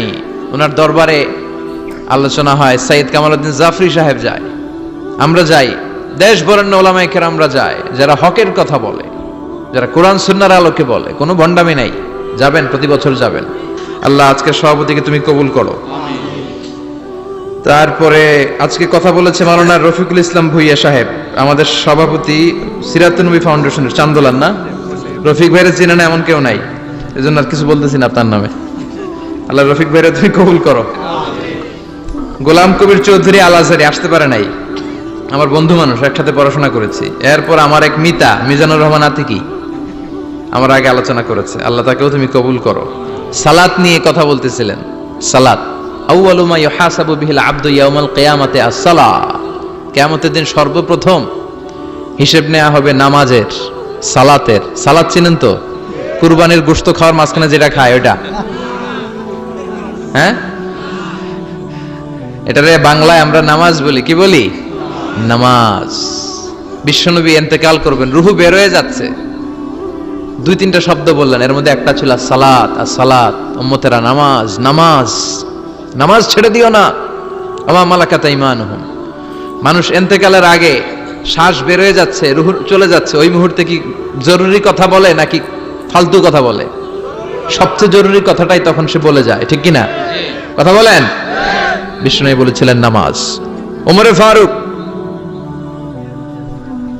ওনার কাছে আবু লুলু আল মাজুসি এক অগ্নি উপাসক এসে বিচার দিল, ইয়া ওমর আল ফারুক, আমার মনিবের নাম হচ্ছে মুগীরা ইবনে শুবা, সে প্রতিদিন 4 দিরহাম করে আমার কাছে চার্জ করে। এত টাকা চার্জ করে কেন? উনি জিজ্ঞেস করলেন, তুমি কি কাম পারো? আমি খঞ্জর বানাইতে পারি। খঞ্জর চিনেন? ছোট্ট ছুরি আরবরা পকেটে রাখে। ওমানের সুলতান কাবুসের ছবি দেখবেন, এখানে একটা খঞ্জর আছে। আমি খঞ্জর বানাইতে পারি। খঞ্জর বানাতে পারো? মদিনায় তো কেউ বানাতে পারে না, তুমি খঞ্জর বানাইতে পারো? তুমি তো অনেক টাকার মানুষ মিয়া, তোমার মনিব তো অল্প টাকায় চার্জ করছে, এটা দিতেই হবে। আবু লুলু কয়, ওমর তুমি সবার জন্য এত নরম, আমার জন্য গরম, তোমারে আমি বুঝাবো। সে বাড়িতে যে একটা খঞ্জর বানালো, মাকবাদাতুহু ফি ওয়াসাতিহি, যে খঞ্জরের হ্যান্ডেল হচ্ছে মাঝখানে, দুই দিকে ধারালো ছুরি, এটার ধার দেয়। আর কয়, ওমর তোরে আমি বুঝাবো। প্রতিদিন ধার দেয়। সাইয়েদনা ওমরে ফারুক মসজিদে নববীর ইমাম, ওয়া কানু ইউসাল্লুনা বিগালাস, তখন ওনারা অন্ধকারে নামাজ পড়তেন আউয়াল ওয়াক্তে। আমরা তো দেরি করে পড়ি, সুন্নাহ অনুযায়ী আগে আগে পড়া ভালো। আপনি মসজিদুল হারামে গেলে দেখবেন যে কত আগে ফজর পড়ে, ফজরের 1-1.5 ঘন্টা পরে সূর্য ওঠে, ঠিক কি না? তো সে একবার ছদ্মবেশে ফজরের সময় প্রথম কাতারে যে হাজির, আসলে কিন্তু মাজুসি, সূর্যের পূজা করে। খঞ্জরটা নিয়ে এসে দাঁড়ালেন। ওমরে ফারুক ফজরের সময় ঢুকলেন, বললেন আকিমিস সালাহ, একামত দাও। একামত দেয়া হলো। ওমরে ফারুক আল্লাহু আকবার বলে অন্ধকারে ফজরের সালাত শুরু করলেন। প্রথম রাকাত যখন পড়ে ফেললেন, রুকুতে যাবে, ইন দ্য মিন টাইম সে খঞ্জর বের করে ওমরে ফারুককে 3টা স্টেবিং করেছে। একটা নাভিতে মারার সাথে সাথে নাভিটা কেটে গেল, আর একটা এই পাশে পাজরে, আর একটা পেটের মাঝখানে, পেটও কেটে গেল। ওমরে ফারুক বললেন, কাতালানি আল কালব, এক কুকুর আমারে মেরে ফেলেছে। ওমরে ফারুককে পিছনে নিয়ে যাওয়া হলো, আব্দুর রহমান ইবনে আউফকে টেনে ইমামতির জায়গায় নেওয়া হলো, আর সে কাতারের মাঝখান দিয়ে খঞ্জর ঘুরাতে ঘুরাতে আগাতে লাগলো। ওর খঞ্জরের আঘাতে 7 থেকে 8 জন সাহাবী স্পট ডেথ, জায়গায় শেষ। ওমরে ফারুক বেহুশ ওমরে ফারুক। ওনার মুখে দুধ দেয়, দুধ ওই নাভি দিয়ে বের হয়ে যায়, নাভিজ দেয়, নাভিজ পেট দিয়ে বের হয়ে যায়। রাষ্ট্রীয় চিকিৎসকরা বুঝতে পারলো উনি আর বাঁচবে না, বেহুশ। সবাই দাঁড়িয়ে আছে। কি হয় আমাদের আমিরুল মুমিনিনের, 10টি বছর তিনি অর্ধ পৃথিবীর শাসন করেছেন, উনার ভয়ে বাঘে মহিষে এক ঘাটে পানি খেত। হুশ ফেরার পরে ওমরে ফারুক বলেন, আমারে মারছে কে? আমার কি অবস্থা, বাঁচবো কিনা? আমার ছেলে আব্দুল্লাহ কোথায়? আব্দুর রহমান কোথায়? আমার বিবিরা কোথায়? কত সম্পদ আমার আছে, কোথায় গেলে ভালো চিকিৎসা পাওয়া যাবে? কিচ্ছু সে বলে না। হুশ ফিরার পরে ওমরে ফারুকের প্রথম প্রশ্নটা ছিল, আসল্লান্নাস, আসল্লান্নাস, আমার দায়িত্বে, আমার নেতৃত্বে যে ফজরের একটা নামাজ শুরু হয়েছিল, এটা কি ঠিক মতো শেষ হয়েছিল?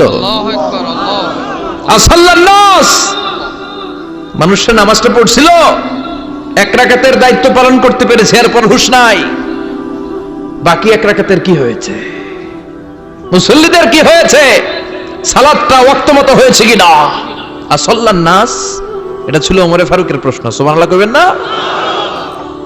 তাহলে এই সালাতের গুরুত্ব আছে না নাই?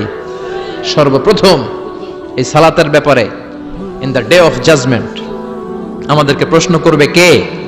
সালাত কায়েম করো, সালাত কায়েম করো, হবে সম্মানী তুমি, হবে জান্নাতি তুমি, হবে সম্মানী তুমি, হবে জান্নাতি তুমি, দিবে কাল হাসরে শীতল ছায়া হারশে আজিম, রব্বিয়াল আলা, রব্বিয়াল আযীম, রব্বিয়াল আলা, রব্বিয়াল আযীম। সুবহানাল্লাহ পড়েন।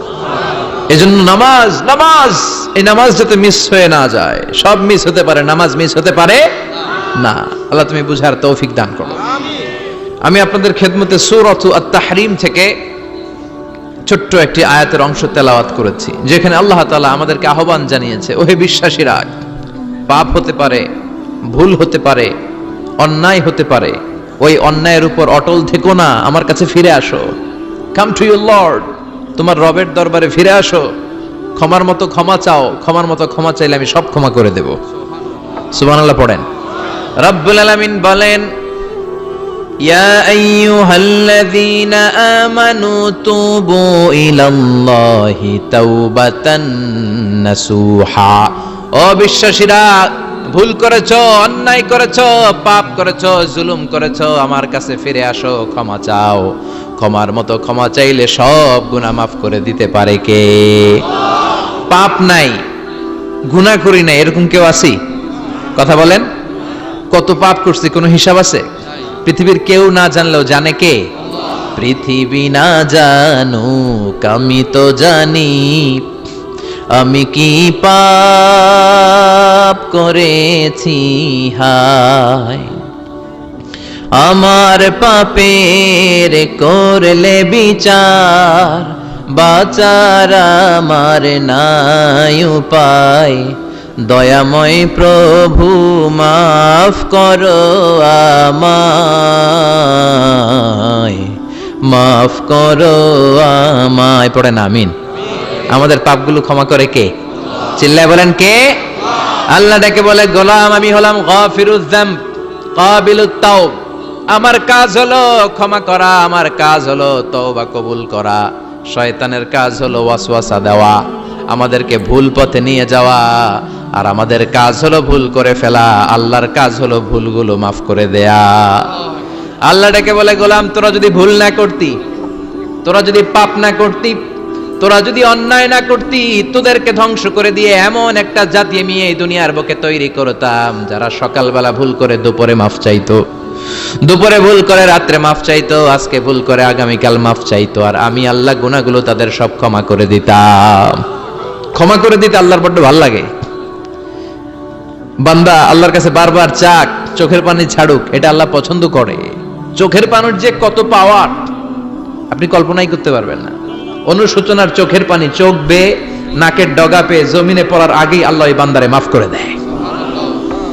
বিশ্বনবী ডেকে বলে, ও আমার উম্মতেরা শোনো, আল্লাহর কাছে দুনিয়ার মানুষদের 2 ফোঁটা পানি সবচেয়ে প্রিয়। এক হলো জিহাদের ময়দানে রক্তের ফোঁটা, 2 হলো অনুতপ্ত বান্দার চোখের পানির ফোঁটা। কত ভুল আপনি করেছেন, কত অন্যায় আপনি করেছেন, কত পাপ আপনার হয়েছে, কত মিথ্যা আপনি বলেছেন, কয় ওয়াক্ত নামাজ ছেড়েছেন, কয় লাখ টাকা ঘুষ খেয়েছেন, কত যৌতুক আপনি খেয়েছেন, কত মিথ্যা আপনি বলেছেন। আপনার পাপ যত বড় হোক, যত বিশাল হোক, যত বেশি হোক, আল্লাহর দয়ার পরিসীমা তার চাইতেও বড়। আপনার পাপ, আপনার অন্যায়, আপনার জুলুমগুলো যদি হয় খালের পানির সমান, বিলের পানির সমান, আল্লাহর দয়া সাগরের পানির সমান। আপনার পাপ যদি হয় সাগরের পানির সমান, আল্লাহর দয়া মহাসাগরের পানির সমান। আপনার পাপ আর অন্যায় যদি হয় পাহাড়ের সমান, আল্লাহর দয়া আকাশের সমান। আপনার পাপ যদি হয় আকাশের সমান, আল্লাহর দয়া আরশের সমান। এজন্য আল্লাহ বললেন, ইয়া আইয়ুহাল্লাযীনা আমানু তুবু ইলাল্লাহি তাওবাতান নাসুহা। ও আমার গোলাম, তুই তোর নিজেরে যত বেশি ভালোবাসিস তার চেয়েও আমি তোরে বেশি ভালোবাসি। তোর বাবা মা তোরে যত বেশি ভালোবাসে তার চেয়েও আমাদেরকে বেশি ভালোবাসে কে? আল্লাহ বললেন, ভালোবাসারে তৈরি করার পরে আমি 100 টুকরা করলাম। চিল্লায় বলেন, কয় টুকরা? 99 টুকরা ভালোবাসা আমি আল্লাহ নিজের মধ্যে রেখে দিলাম। 1 টুকরা ভালোবাসা গোটা বিশ্বের সবার মধ্যে আমি ভাগ করে দিলাম। 1 টুকরা ভালোবাসা পেয়ে আমাদের অবস্থা দেখছেন? আল্লাহ যদি 1 টুকরা না দিয়ে আমগরে 30 টুকরা দিত, কথা কন, 1 টুকরা না দিয়ে 80 টুকরা দিলে কি হইতো? কথা কয় না। 14 ফেব্রুয়ারি কবে? আজকে কত ফেব্রুয়ারি? আর কয়দিন? কথা কন। বিশ্ব ভালোবাসা, বিশ্ব নির্লজ্জ দিবস, বিশ্ব বেহায়াপনার দিবস, বিশ্ব অশ্লীলতার দিবস, নারীদের গণভাবে ধর্ষিত হবার দিবস। এই দিবসের সাথে মুসলমানদের কোনো সম্পর্ক? বাবা যারা এসেছেন সাবধান, ওই দিন মেয়েদেরকে ঘর থেকে বের হতে দেওয়া যাবে না। ভাই যারা এসেছো বোনদেরকে সামনে রাখো, ওই দিন ঘর থেকে বের হতে দেওয়া যাবে না। যেই মাদের বোনদের কানে আমার মাইকের আওয়াজ যায়, খবরদার, ওই দিনটা যেন কোরআন তেলাওয়াত আর আল্লাহর জিকির করতে করতে কাটে, তা না হলে সব শেষ। ওই দিন যারাই উল্টাপাল্টা করবে, ওই মেয়েগুলো ওদের বদ হজম হবে, হজম করতে পারবে না, কয়দিন পরে বমি বমি ভাব হবে। কথা কন, কথা কন। এজন্য খবরদার, কোন মুসলমান ঘরের মেয়ে, কোন মুসলমান ঘরের ছেলে 14ই ফেব্রুয়ারি এই ওয়ার্ল্ড ভ্যালেন্টাইন দিবস পালন করতে পারে? এগুলোর সাথে আমাদের সম্পর্ক নাই। যাদের মধ্যে কোনো ভালোবাসা নাই, মিল মোহাব্বত নাই, তারা বছরে একটা দিন দেখানোর জন্য পালন করে। আমাদের সারা বছরই তো ভালোবাসা। কথা কন। রাসূল আমার ভালোবাসা, রাসূল আমার আলো আশা, রাসূল আমার প্রেম বিরহের মূল আলোচনা, রাসূল আমার কাজে কর্মের অনুপ্রেরণা। ঠিক কি না? আমার নবীর জন্য আমার ভালোবাসা আছে না নাই? আমার রবের জন্য আমার ভালোবাসা আছে না নাই? আমার মা বাবার জন্য ভালোবাসা আছে না নাই? সবার জন্য সবার ভালোবাসা আছে না নাই? আমগো দিবস লাগবো কেন? আজকেও তো আমগো ভালোবাসা দিবস। কথা কন। যদি এখন দিবস না, রজনী। আজকে তো আমাদের চান্দোলাতে ভালোবাসা রজনী। কথা কন। প্রতি মুহূর্তে আমাদের ভালোবাসা, এজন্য আমাদের ডেট পালন করা লাগে না। আমরা সব সময় সবারই ভালোবাসি। চিল্লায় বলেন ঠিক কিনা? এজন্য আল্লাহ ডেকে বললেন, গোলাম আমি যে তোদের কত ভালোবাসি তোর ধারণা নাই। চোখের পানি ছাড়, গুনার কথা স্মরণ কর, তওবা কর। তওবার মতো তওবা করলে সব গুনাহ মাফ করে দিতে পারে কে? আল্লাহ। বিশ্বনবী বলে, আমার কোনো গুনাহ নাই, তারপরেও প্রতিদিন 70 বারেরও বেশি আমি তওবা করি। আল্লাহে ইন্নী আস্তাগফিরুল্লাহ ওয়া আতুবু ইলাইহি আকসার মিন 70 মাররা। Could you imagine that? কল্পনা করছেন কোনদিন? যে নবীর গুনাহ নাই, ওই নবী তওবা পড়ে প্রতিদিন 70 বার। আকসার 70 বারেরও বেশি। আমার পড়া দরকার কয়বার? আপনার পড়া দরকার কয়বার? বিশ্বনবী 70 বারের বেশি বললে আমাদের পড়া দরকার কয়বার? আর আমরা প্রতিদিন পড়ি কয়বার? কথা কন। আমাদের ভুল হবে, ভুল হতে সমস্যা নাই, ভুল হওয়াই মানুষের স্বভাব, কিন্তু ভুল হওয়ার পরে ভুলের উপর অটল থাকা যাবে না। শয়তান আর মানুষের মধ্যে এই মৌলিক পার্থক্য। শয়তান ভুল করে ভুলের উপরই আছে, ঠিক কি না? ক্ষমা চায় নাই, কিন্তু আমরা সকালে ভুল করলে দুপুরে মাপ চাই কার কাছে? 19 সালে ভুল করলে 20 সালে মাফ চাই কার কাছে? মৃত্যুর আগ পর্যন্ত আমরা ক্ষমা চাইলে ক্ষমা করে দিবে কে? সব সময় 24/7 তওবার দরজা খোলা, দুইটার সময় ছাড়া। ভালো করে মনে রাখবেন, মুখস্থ ঠোঁটস্থ যেন থাকে। দুইটার সময় তওবা কবুল হয় না, চিৎকার করে বলেন কয় সময়? এক হলো বাদাল গারগারা, গারগারানি যখন আসে, মালাকুল মাউত যখন চলে আসে, মালাকুল মাউতরে যখন দেখে ফেলবেন তখন তওবা কবুল হবে নাকি? কথা কন। ফেরাউনের নাম শুনছেন? ওরা যখন আল্লাহ লোহিত সাগরে ডুবাইয়া পানি খাওয়াইতে লাগলো, পানি খাইতে খাইতে পেটটা হয়েছে এত বড়, আর পানি খাইতে পারেন। এরপর হাত তুলে কয় আনা মিনাল মুসলিমিন, কোরআনের আয়াত, আনা মিনাল, হাত তুলে কয় আমি মুসলমান। ফেরাউন না বলে মুসলমান, আমরা যাবো কই? কথা কও। ফেরাউন হাত তুলে কয় আনা মিনাল মুসলিমিন। আল্লাহ কয় টাইম ইজ আপ, দেরি করছস, অনেক সময় দিলাম, অনেক সুস্থ রেখেছি, ক্ষমতা দিয়েছি, দাপট দিয়েছি, তখন যদি ঘাটটা নত করে, মাথাটা নত করে একবার ক্ষমা চাইতি, ফেরাউন তোরেও ক্ষমা করে দিতাম। কিন্তু সময় শেষ হওয়ার পরে আমি মুসলমানদের অন্তর্ভুক্ত বললে কোনো লাভ হবে নাকি? আল্লাহ বলল সময় নাই, সময় শেষ। কারণ মুসা আলাইহিস সালামের চাচাতো ভাই অনেক দাওয়াত দিল, যাকাত দে। কারণ কয় যাকাত দিব না, এই সম্পদ আমি কামাইছি, আল্লাহ দেয় নাই। মুসা আলাইহিস সালাম বললেন তাহলে আযাবের অপেক্ষা কর। আযাব চলে আসলো। আল্লাহ বলেন মুসা সেফ জোনে যাও, সরো, এখনই আযাব। ফাখাসাফনা বিহি ওয়া বিদারিহিল আরদ, পুরো ফাইয়ুমের জমিনটার আল্লাহ কাঁপিয়ে দিলেন, আর কারুনকে সহ পুরো সম্পত্তি তার জামিনের ভিতরে দাবিয়ে দিলেন।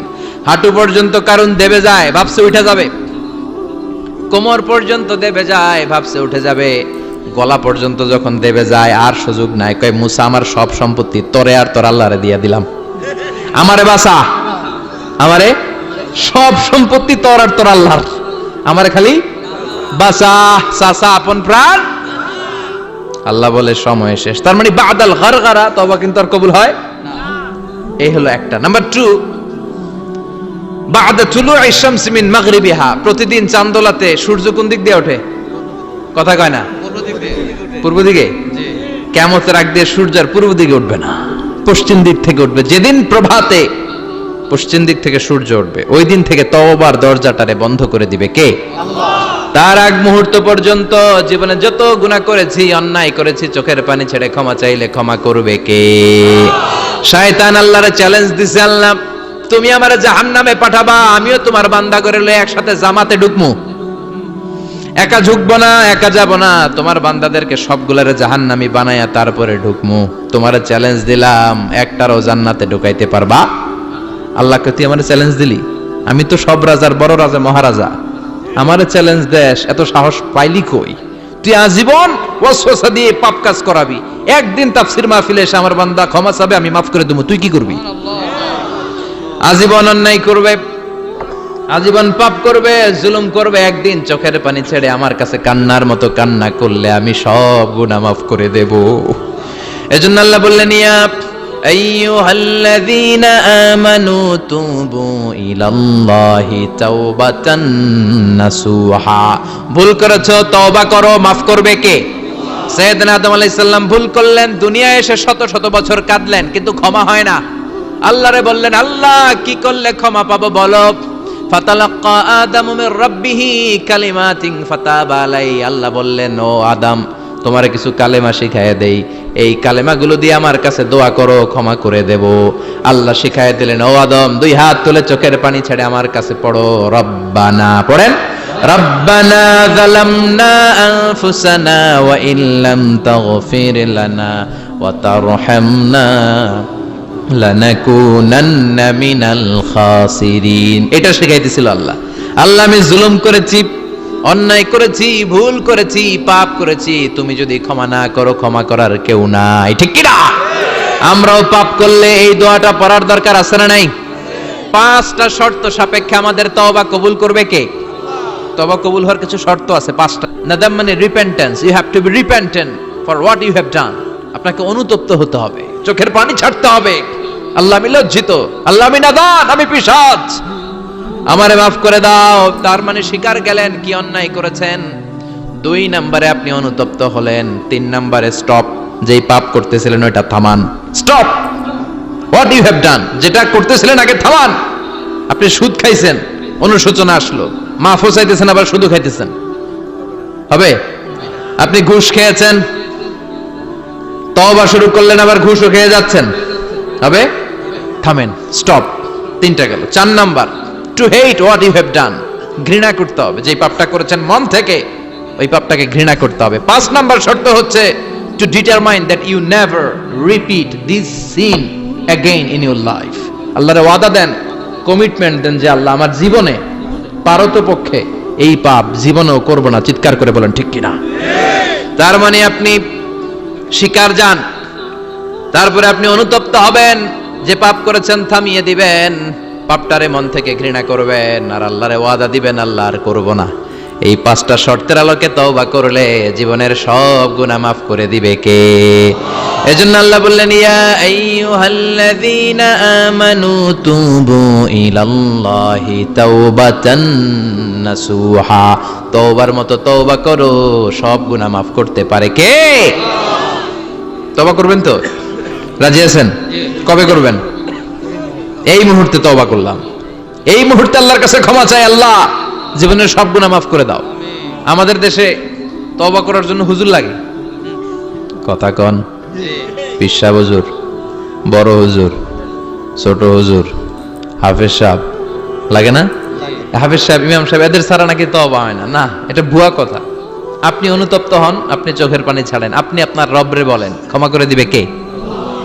ইমাম সাহেব আসতে হবে শর্ত না, পীর সাহেব হুজুর এসে হুজুরের হাতে হাত রেখে তওবা পড়তে হবে শর্ত না। আপনার রবরে ডেকে চোখের পানি ছেড়ে ক্ষমা চান, ক্ষমা করবে কে? আর প্রতিদিন শতবার পড়তে থাকবেন আস্তাগফিরুল্লাহ। আওয়াজ করে সবাই পড়েন আস্তাগফিরুল্লাহ, আর জোরে পড়েন আস্তাগফিরুল্লাহ। বিশ্বনবী বলেন, মান লাজিমাল ইস্তিগফার জাআলাল্লাহু লাহু মিন কুল্লি দিকিন মাখরাজা। সব সময় ইস্তিগফারের সাথে যে লেগে থাকবে, রব্বুল আলামিন তারে 5টা জিনিস দিবে। কয়টা? কথা কন, আরো জোরে সবাই বলেন কয়টা? নাম্বার 1, জাআলাল্লাহু লাহু মিন কুল্লি দিকিন মাখরাজা। বিপদে পড়লে বিপদ থেকে উদ্ধার করবে কে? আমাদের তো কোনো বিপদ নাই না? আছে। কত বিপদ, হ্যাঁ?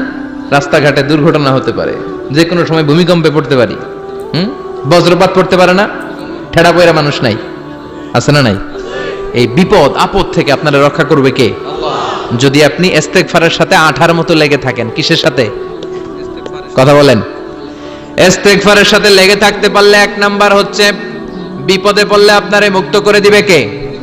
2 নাম্বার, ওয়া মিন কুল্লি হাম্মিন ফারাজা, যে কোনো ধরনের টেনশন, হাইপার টেনশন থেকে বাঁচায় দিবে কে? আমাদের তো টেনশন মেনশন নাই না? আছে। লাইফ নিয়ে টেনশন, বাঁচার টেনশন, মরার টেনশন, ক্যারিয়ারের টেনশন, রাস্তাঘাটে যানজট, এটার টেনশন, পুলিশের দৌড়ানি, র্যাবের দৌড়ানি, বাড়ির ভাড়া, গ্যাস বিল, বিদ্যুৎ বিল, ছেলে মেয়েদের লেখাপড়া, কত টেনশন। এই সব টেনশন থেকে আপনারে মুক্ত করে দিবে কে? 3 নম্বরে, ওয়ারযুকহু মিন হাইসু লা ইয়াহতাসিব, এমন জায়গা থেকে আল্লাহ আপনার রিজিকের ব্যবস্থা করবে আপনি কল্পনাই করতে পারবেন না। সুবহানাল্লাহ পড়েন। 4 নম্বরে, সব সময় ইস্তেগফার যদি পড়া হয়, আল্লাহর কোনো আযাব ওই বান্দার উপরে আসে না।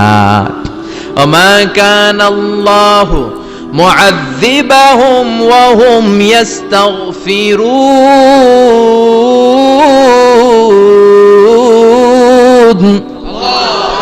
যতক্ষণ আমার বান্দা আমার কাছে ইস্তেগফার পড়তে থাকে, আমার কোনো আযাব বান্দারে পাবে না। যতক্ষণ ইস্তেগফার পড়বেন, আল্লাহর কোনো আযাব আপনার উপর আসবে না। 4টা গেল। 5 নাম্বার, বারবার ইস্তেগফার পড়লে রফিক ভাই আল্লাহ আপনারে মুস্তাজাবুদ দাওয়া বানিয়ে দিবে। দোয়া করা মাত্র কবুল করে নেবে কে? আল্লাহ। মুস্তাজাবুদ দাওয়া বুঝেন তো? মানে যিনি হাত তুলতে দেরি, কবুল হতে দেরি হয় না। বারবার বারবার ইস্তেগফার পড়ে দেখেন যে আপনার দোয়া কেমনে কবুল হয়। ইমাম আহমদ ইবনে হাম্বলের নাম শুনেছেন? জি। হাম্বলি মাযহাবের প্রতিষ্ঠাতা, হানাফি, শাফিঈ, মালিকি। 4 নাম্বারটা আপনারা বলেন হাম্বলি। এই হাম্বলি মাযহাবের ইমামের নাম আহমদ ইবনে হাম্বল, জগৎ বিখ্যাত মুহাদ্দিস। একক স্বতন্ত্র হাদিসের কিতাব হিসেবে পৃথিবীতে সবচেয়ে বড় যে হাদিসের কিতাব, ওইটার নাম মুসনাদ আহমদ ইবনে হাম্বল। 40,000 হাদিসের কালেকশন আছে এটাতে। এই ইমাম আহমদ ইবনে হাম্বল ওনার শেষ জীবনটা হাদিস পড়ানো, হাদিস কালেকশনের জন্য ব্যয় করেছেন। শহরের পর শহর, দেশ থেকে দেশ, দেশান্তরে ঘুরতেন একটা হাদিসের জন্য।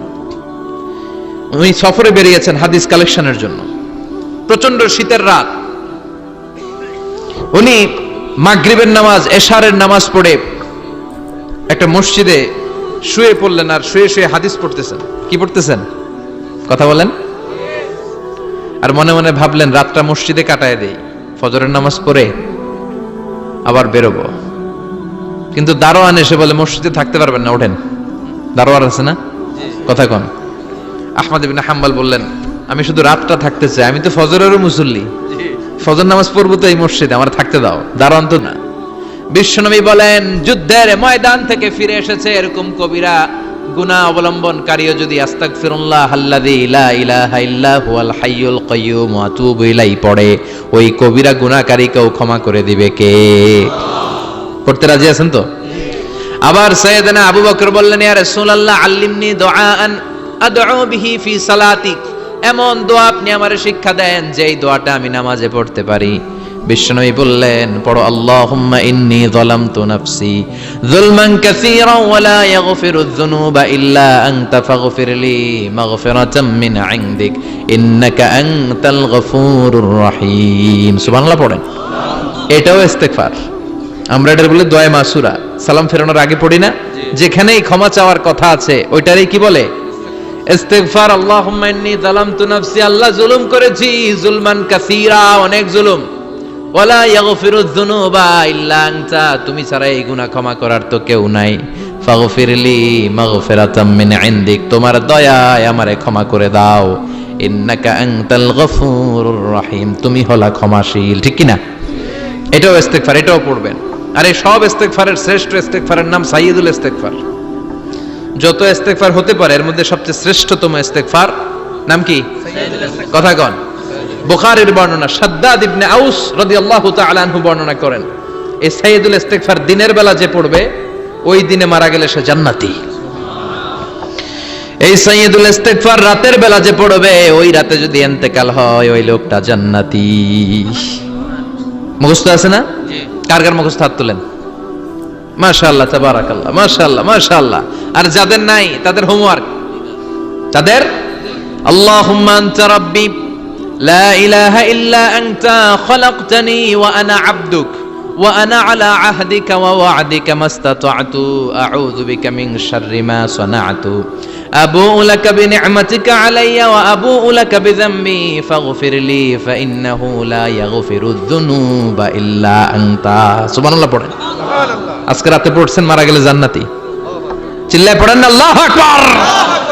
এজন্য বিশ্বনবী বলেন আমার আগের গুনাহ মাফ, পরের গুনাহ মাফ, তারপরেও প্রতিদিন আমি 70 বার তওবা ইস্তেগফার পড়ি। আজকে থেকে পড়তে রাজি আছেন তো? ইনশাআল্লাহ। বেশি বেশি ইস্তেগফার পড়া যাবে না? একটু প্রাণ খুলে দিল খুলে আওয়াজ করে পড়েন তো আস্তাগফিরুল্লাহ। আর জোরে পড়েন আস্তাগফিরুল্লাহ।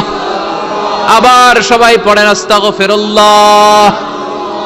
সব সময় তওবা ইস্তেগফার যারা পড়ে তাদেরকে পছন্দ করে কে? সব সময় জিকির করে করে জিহ্বাটারে যারা ভিজিয়ে রাখে তাদেরকেও পছন্দ করে কে? আল্লাহ বলেন ওয়াজকুর রাব্বাকা ফি নাফসিকা তাদাররুআন ওয়া খীফাতান ওয়া দুনাল জাহরি মিনাল কওলি বিল গুদুবি ওয়াল আসাল ওয়া লা তাকুম মিনাল গাফিলিন। সুবহানাল্লাহ পড়েন। আল্লাহ বলেন ওয়াজকুর রাব্বাকা ফি নাফসিক, আল্লাহরে মনে মনে ডাকো। তাদাররুআন ওয়া খীফা, আল্লাহর জিকির করতে আল্লাহ বলেছেন ফি নাফসিক। বুঝতেছেন না অর্থ? ফি নাফসিকা, মনে মনে আল্লাহর জিকিরটা করো। তাদাররুআন ওয়া খীফা, তাদাররুআন মানে বিনয়ের সাথে, with full of humility, submission and humbleness, বিনয়ের সাথে আল্লাহরে ডাকো। ওয়া খীফা, গোপনে গোপনে ডাকো। দুনাল জাহারি মিনাল কওল, চিৎকার চেঁচামেচি করে ডেকো না। কার কথা? আওয়াজ করে জিকির করো না। এই যে আমরা মাহফিলে লা ইলাহা ইল্লাল্লাহর জিকির করে, এটা তালিমান। উদ্দেশ্য কি? তালিমের জন্য আওয়াজ করে জিকির জায়েজ আছে, কিন্তু ব্যক্তিগত জিকিরের যে ইবাদতটা এটা আস্তে আস্তে হইতে হবে, এটা ভদ্রভাবে হতে হবে, চিল্লাচিল্লি করে নয়। আবার তালিমের জিকির ওইটাও ভদ্রভাবে। ইন্নাল্লাহা জামিল ইউহিব্বুল জামাল, আমার আল্লাহ সুন্দর, আমার আল্লাহর জিকিরের মধ্যেও সৌন্দর্য আছে না নাই? কিন্তু এদেশে জিকিরের ভেতরে লাফালাফি আছে না নাই? বেশি না কম? কি বসেন বসেন, হ্যাঁ বসে যান তো, অনেক ধরনের আছে জিকির। হ্যাঁ বসেন বসেন, বসে যান। হ্যাঁ হাইবার আলী, এটা কি আবার জালালি? তো এই যে ইন্নাল্লাহা জামিল ইউহিব্বুল জামাল, আমার আল্লাহ সুন্দর, আমার আল্লাহর জিকিরের মধ্যেও সৌন্দর্য আছে না নাই? তালিমের উদ্দেশ্যে সবাই মিলে জিকির করা যায়, কিন্তু চিল্লাফাল্লা করা যাবে না, লাফালাফি করা যাবে না, মাথা ডানে বায়ে ঝোলানো যাবে না, ঠিক কি না? কিন্তু লাফালাফির জিকির আছে না নাই? লাফাইতে লাফাইতে, হ্যাঁ, গাছের আগায় বাঁশের আগায়। আবার যিনি জিকির পরিচালনা করে ওনার কান্দে যাই ওঠে, আছে না নাই? বিশ্বনবী সাহাবাদের নিয়ে জিকির করছেন, সাহাবারা লাফাতে লাফাতে খেজুর গাছের আগায়। হাদিসে আছে না এটা?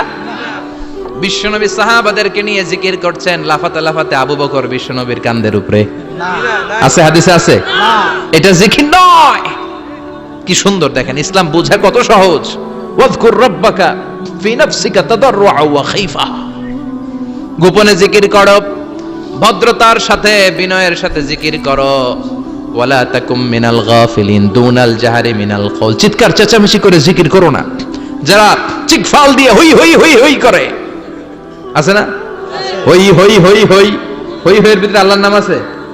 হ্যাঁ, এই যে হুই হাই হুই হাই এই স্টাইলের যে জিকির, এটার ভিতরে আমার আল্লাহর নাম আছে?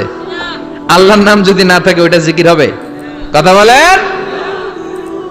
বিষ্ণু বললেন, খবরদার, চিৎকার চেঁচামেচি করে লাফালাফি করে যারা জিকিরি করে এরা মনে করে আল্লাহ কানে শোনে না। কথা বলেন। আপনি গোপনেও আল্লাহর ডাকলে আপনার ডাকে সাড়া দিবে কে? এজন্য রাব্বুল আলামিন বলেন, ফাযকুরুনি আযকুরকুম ওয়াশকুরুলি ওয়ালা তাকফুরুন। বান্দা আমার জিকির তোমরা করো, আমিও তোমাদের জিকির করব, ঠিক কি না? আমরা যদি আল্লাহর জিকির করি আমাদেরও জিকির করে কে? সুবহানাল্লাহ কইবেন না? আমরা আল্লাহর জিকির করে, আল্লাহ নাকি আমাদের জিকির করে, জানো তো না কথা এটা? আবার হাদিসে কুদসিতে আল্লাহ বললেন, ফাইন যাকারানি ফি নাফসি যাকারতুহু ফি নাফসি। আমার বান্দা যদি একা একা আমার জিকির করে, আমি আমার বান্দারে একা একা স্মরণ করি। ওয়া ইন যাকারানি ফি মালাইন যাকারতুহু ফি মালাইন খায়রিম মিনহু।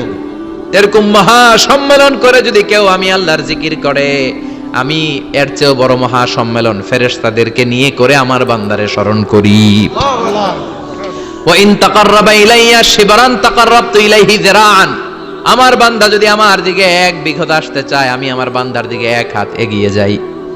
আমার বান্দা যদি আমার দিকে এক হাত আসতে চায়, আমি আমার বান্দার দিকে দুই হাত যাই। ওয়া ইন আতানি ইয়ামশি আতাইতুহু হারওয়ালা। আমার বান্দা যদি আমার দিকে হেঁটে হেঁটে আসতে চায়, আমি আমার বান্দার দিকে দৌড়ে দৌড়ে যাই। সুবহানাল্লাহ পড়েন। এজন্য বিশ্বনবী বলেন, লা ইয়াজালু লিসানুকা রাতবাম মিন যিকরিল্লাহ। আল্লাহর জিকির দিয়ে জিহ্বাটারে ভিজিয়ে রাখবা। কার কথা? চিল্লায় বলেন, কার কথা? সবসময় আল্লাহর জিকির করতে রাজি আছেন তো? সবচেয়ে শ্রেষ্ঠ জিকির বিশ্বনবী বললেন, আফদালু যিকরি লা ইলাহা লা ইলাহা লা ইলাহা ইল্লাল্লাহু মুহাম্মাদুর রাসূলুল্লাহ সাল্লাল্লাহু। সবচাইতে শ্রেষ্ঠ জিকির লা ইলাহা, এর চেয়ে শ্রেষ্ঠ জিকির আছে? কথা বলেন। বিশ্বনবী বললেন, মান ক্বালা লা ইলাহা ইল্লাল্লাহ সিদকান মিন কলবিহি, একনিষ্ঠতার সাথে অন্তর থেকে কেউ যদি জীবনে একবার বলে লা ইলাহা ইল্লাল্লাহ, দাখালাল জান্নাহ। তার যদি পাপ থাকে, অন্যায় থাকে, ওই পাপ আর অন্যায়ের শাস্তিগুলার পরে কোনো না কোনো দিন আমার ওই বান্দা জান্নাতে ঢুকবে।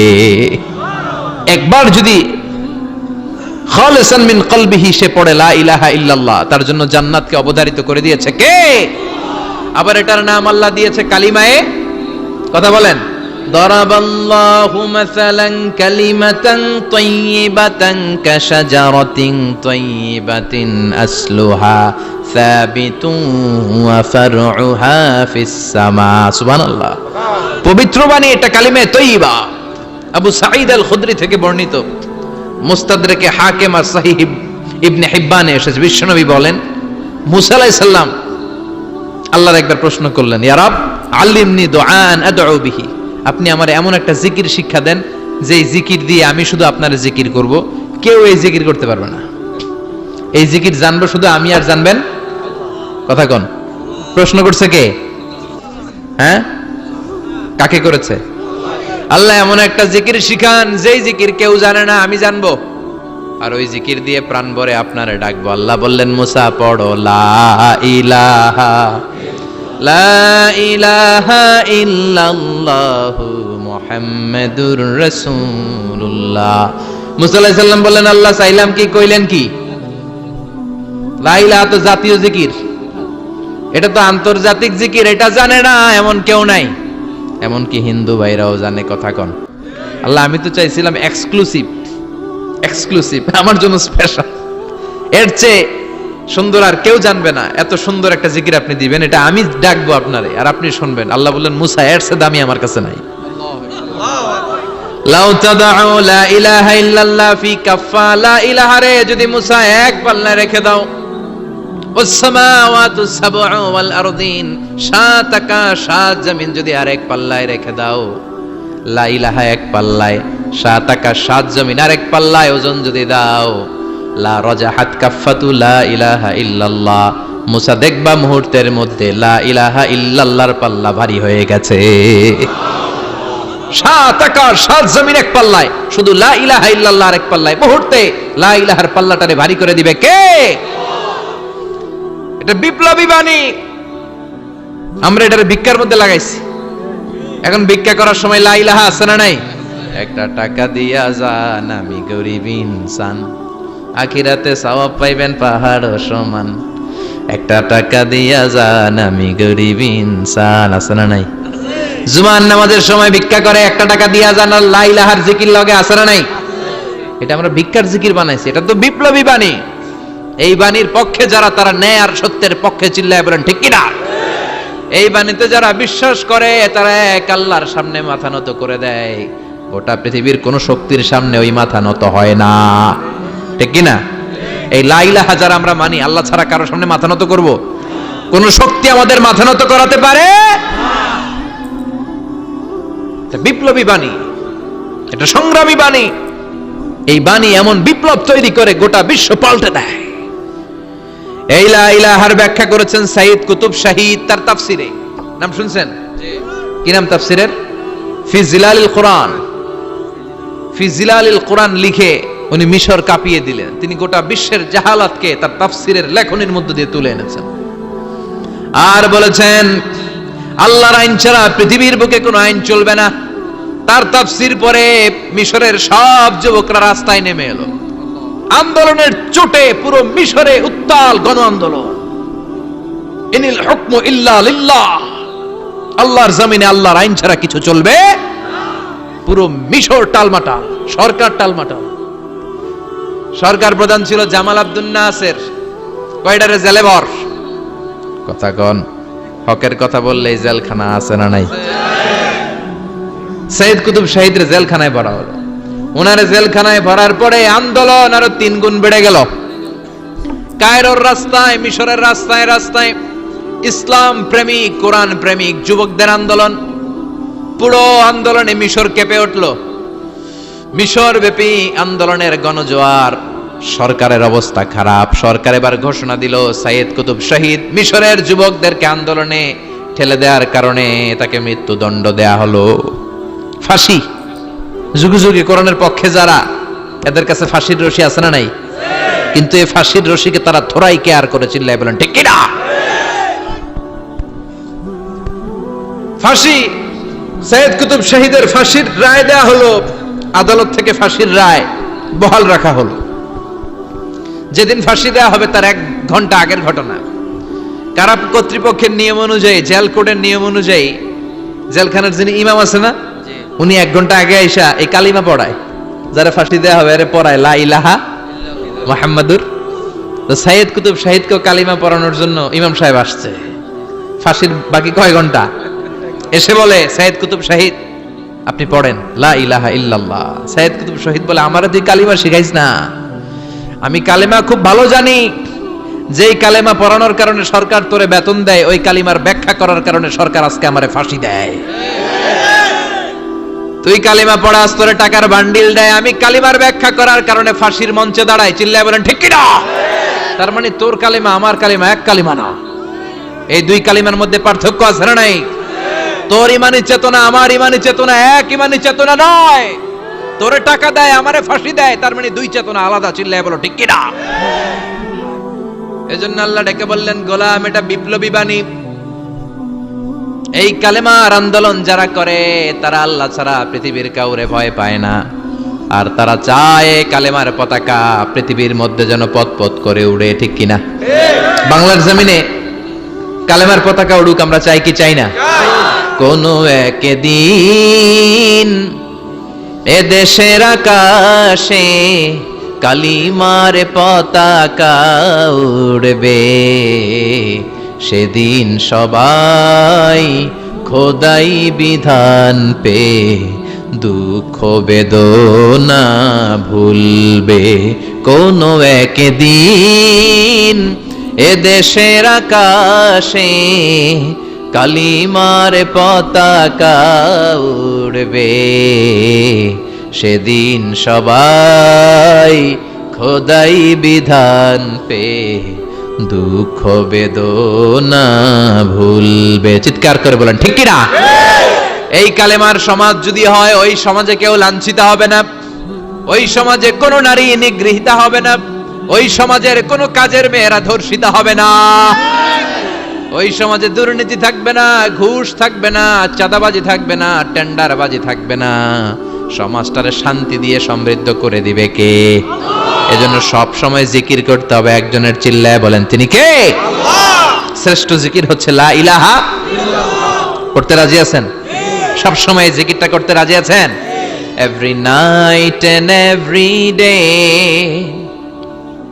every night and every day, never forget to say la ilaha illallah, never forget to say la ilaha illallah. পড়েন, every night and every day, every night and every day, never forget to say la ilaha illallah, never forget to say la ilaha illallah, never forget to say la ilaha illallah. When you're walking down the street, use your time and repeat and say in every heartbeat la ilaha illallah. When you're walking down the street, use your time and repeat and say in every heartbeat la ilaha illallah.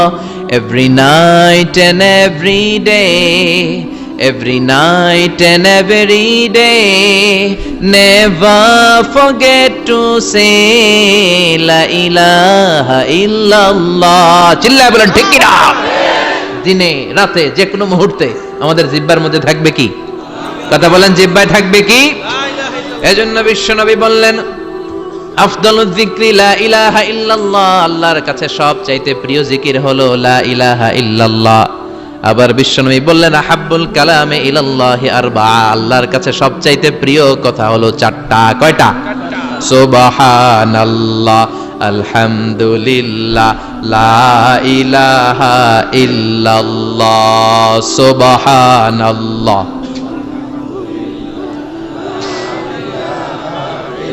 লা ইলাহা ইল্লাল্লাহু মুহাম্মাদুর রাসূলুল্লাহ। সুবহানাল্লাহ পড়েন। চারটা কথা আল্লাহর কাছে সবচেয়ে প্রিয়। একটা হচ্ছে সুবহানাল্লাহ, আর একটা হচ্ছে আলহামদুলিল্লাহ, আর একটা হচ্ছে লা ইলাহা ইল্লাল্লাহ, আর একটা হচ্ছে আল্লাহু আকবার। এই যে শুরুতে তিনটা তাকবীর দিছি, এই তাকবীরটা আল্লাহর প্রিয় কথা। যে চারটায়, চারটার মধ্যে একটা আছে না নাই? আওয়াজ করে পড়েন আল্লাহু আকবার। সবচেয়ে প্রিয় আল্লাহর কাছে এই চারটা কথা। লা ইয়াদুররুকা বিআইয়িহিন্না বাদাতা, বিশ্বনবী বললেন এই চারটার যেটা দিয়ে শুরু করতে মন চায় করো, কোনো সমস্যা নেই। সুবহানাল্লাহ পড়েন। এজন্য ফরজ নামাজের পরে এই তাসবিহগুলো পড়বেন। আব্দুল্লাহ ইবনে আমর ইবনে আস তিনি বর্ণনা করেন, আমি বিশ্বনবীকে আঙ্গুলের গিরা দিয়ে এই তাসবিহগুলো পড়তে দেখেছি।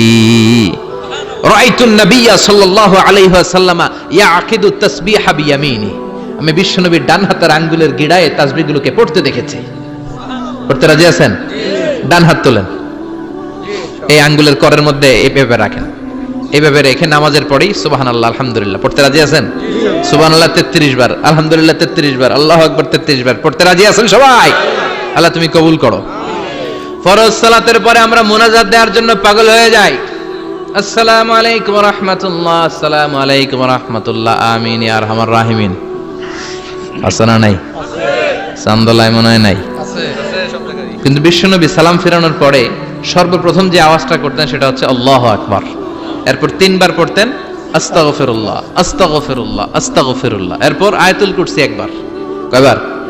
মান ক্বারা আয়াতুল কুরসি দুবুরা কুল্লি সালাতিন মাকতুবা লাম ইয়ামনাহু মিন দুখুলিল জান্নাতি ইল্লাল মাউত। প্রত্যেক ফরজ সালাতের পরে যে একবার আয়াতুল কুরসি পড়ে তার জান্নাতে ঢোকার ক্ষেত্রে আর কোনো বাধা থাকে না, একটা জিনিস ছাড়া, সেটা হচ্ছে মরণ। লোকটা মরে না তাই জান্নাতে যায় না, মরলেই জান্নাতি। আল্লাহু আকবার। এরপরে 33 বার সুবহানাল্লাহ, 33 বার আলহামদুলিল্লাহ, 33 বার আল্লাহু আকবার। সবশেষে মিলাবেন লা ইলাহা ইল্লাল্লাহ ওয়াহদাহু লা শারীকা লা লাহুল মুলকু ওয়া লাহুল হামদু ওয়া হুয়া আলা কুল্লি শাইইন কাদির। এরপরে পড়তেন আল্লাহুম্মা আনতাস সালাম ওয়া মিনকাস সালাম তাবারাকতা ইয়া যাল জালালি ওয়াল ইকরাম। এরপরে পড়তেন আল্লাহুম্মা লা মানিআ লিমা আ'তাইতা ওয়া লা মু'তিয়া লিমা মানা'তা ওয়া লা ইয়ানফা'ু যাল জাদ্দি মিনকাল জাদ। এরপরে পড়তেন আল্লাহুম্মা ইন্না নাসআলুকাল হুদা ওয়াত তুকা ওয়াল আফাফা ওয়াল গিনা। এরপরে পড়তেন আল্লাহুম্মা আ'ইন্না আলা যিকরিকা ওয়া শুকরিকা ওয়া হুসনি ইবাদাতিক। সুবহানাল্লাহ পড়েন। কত তাসবিহ, কত দোয়া। আবার ফজরের সময় পড়তেন আল্লাহুম্মা বিকা আসবাহনা ওয়া বিকা আমসাইনা ওয়া বিকা নাহইয়া ওয়া বিকা নামুতু ওয়া ইলাইকান নুশুর। সুবহানাল্লাহ বলেন। এগুলো পড়ে না? আল্লাহুম্মা আমিন ইয়া আরহামার রাহিমিন। কত বড় ডাকাত! ফরজ সালাতের পরে তাসবিহগুলো পড়বেন। কথা বলেন, পড়তে রাজি আছেন সবাই? আর তাসবিহ শেষ হলে দোয়া করেন, সমস্যা নাই। দোয়া করতে হবে কার কাছে? বিশ্বনবী বললেন না, দোয়া মুখুল ইবাদা, দোয়া হলো ইবাদতের নির্যাস। যার দোয়া নাই ওর কিচ্ছু নাই। দোয়া করেন নাই তো নামাজে কাজ হবে না, দোয়া করেন নাই রোজায় কাজ হবে না। কথা কন। আর দোয়া মুখুল ইবাদা, দোয়া হচ্ছে ইবাদতের নির্যাস। আবার তিরমিজির বর্ণনায় বললেন আর দোয়া হুয়াল ইবাদা, দোয়াটাই নাকি ইবাদত। দোয়াটা ইটসেলফ এইটাই ইবাদত। নামাজ যেমনি ইবাদত, রোজা যেমনি ইবাদত, হাত তুলে যে দোয়া করলেন এইটাও ইবাদত। সুবহানাল্লাহ পড়েন। এটা মুমিনের ওয়েপন, সিলাহুল মুমিন। সাপ্লিকেশন, দোয়ার ইংরেজিতে বলে সাপ্লিকেশন। সাপ্লিকেশন is the weapon of believers. এটা বিশ্বাসীদের অস্ত্র। সবকিছুর কারামতি যেখানে শেষ, দোয়ার কারামতি ওইখানে। এরকম অনেক শুনবেন ক্যান্সারে আক্রান্ত, দুরারোগ্য ব্যাধি, বাংলাদেশের চিকিৎসা শেষ, ইন্ডিয়া গেছে, কয় বাঁচবো 3 মাস। কয় মাস? এরপরে 7 বছর বাইসা ছিল। কেমনে বাঁচলো? কেমনে? দোয়া। দোয়ার পাওয়ার আছে না নাই? তবে দোয়াটা দোয়ার মতো হতে হবে। সিনসিয়ার দোয়া ইজ লাইক এ মিসাইল। একনিষ্ঠ দোয়া এটা মিসাইলের মতো। মিসাইল হামলা করলে ইঞ্চি ইঞ্চি যেখানে মিসাইল বোমাটা পড়ার কথা ঠিক ওখানে পড়বে। ড্রোন হামলা করলে ঠিক ওখানে, ব্যালিস্টিক ক্ষেপণাস্ত্র নিক্ষেপ করলে লক্ষ্য বস্তু যেমনি ভিত করে, তেমনি দোয়ার মতো দোয়া করলে মুহূর্তেই দোয়া কবুল হয়ে যায়। আমরা দোয়ার মতো দোয়া করতে জানি না। কেমন করে দোয়া করতে হয় আমাদের জানা নাই, এজন্য দোয়াও কবুল হয় না। চিল্লায় কোন ঠিক কিনা? কিন্তু আল্লাহ ওয়াদা দিয়েছেন উজিবু দাওয়াতাদ দাঈ ইযা, আমার বান্দা দোয়া করলে আমি দোয়া কবুল করি। আমার বান্দা চাওয়া মাত্রই আমি কবুল করে নেই। সুবহানাল্লাহ পড়েন। যত দোয়া আপনি করেছেন সব কবুল, সব। All of your duas are accepted. সব কবুল হয়েছে আল্লাহর কসম। অনেকে বলবে হুজুর এটা আবার কি কইলেন, এতক্ষণ তো ভালোই কইতেছিলেন। সব দোয়া আবার কবুল হয় কেমনে? আমি তো জীবনে কত কিছু চাইলাম, কত কিছুই তো পাই নাই। আছে না এরকম? অনেকে অনেক পেরেশান, আফসোস করে হুজুর চাইলাম আল্লাহ দিল না। 4টা মাইয়া, এবার কাবা দইরা চাই আইছি পোলার কথা, এটাও হইছে মাইয়া। আছে না নাই? 5টা ছেলে হইছে, মেয়ের জন্য বুকটা হাহাকার। হযরত আরাফাতের ময়দানে চেয়ে আসলাম, এইবারও হইছে আর একটা পোলা। আছে না নাই? কত কিছু চাইলাম, পাইলাম না হুজুর, দিল না আল্লাহ। কারণ আল্লাহর কাছে কিছু চাইলে আল্লাহ ফিরায় দিতে জানে না। আল্লাহ জানেই না কেমনে ফিরায় দিতে হয়। সুবহানাল্লাহ কোন? চাওয়া মাত্রই আল্লাহ বলে অ্যাকসেপ্টেড, যা কবুল, দিব দিব না এটা বলতে জানে না। চাওয়া মাত্রই বলে দিব। 3 সিস্টেম। নাম্বার 1, আপনি আল্লাহর কাছে দোয়া করলেন, চাইলেন, আল্লাহ বলে দিব, বলেই তিনি দিয়ে দেন আর আপনি খুশি হয়ে যান, পেয়ে গেলেন। নাম্বার 2, আপনি আল্লাহর কাছে দোয়া করলেন, চাইলেন, তখনও আল্লাহ বলে দিব, তবে এখন না, সবুর, একটু পরে দিব। কখন দিলে আমার জন্য ভালো, আমার চেয়েও ভালো জানে কে? পরে দিবে। নাম্বার 3, চাইলেন, দোয়া করলেন, আল্লাহ তখনও বলে দেব, তবে এখনো না, পরেও না, কিয়ামতের দিন যেদিন বিপদে পড়বে ওই দিন দেব।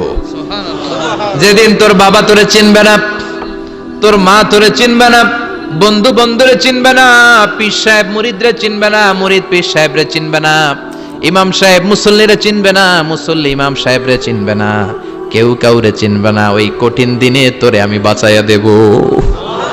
তাই দোয়া যা করছেন ছোটবেলা থেকে আজকে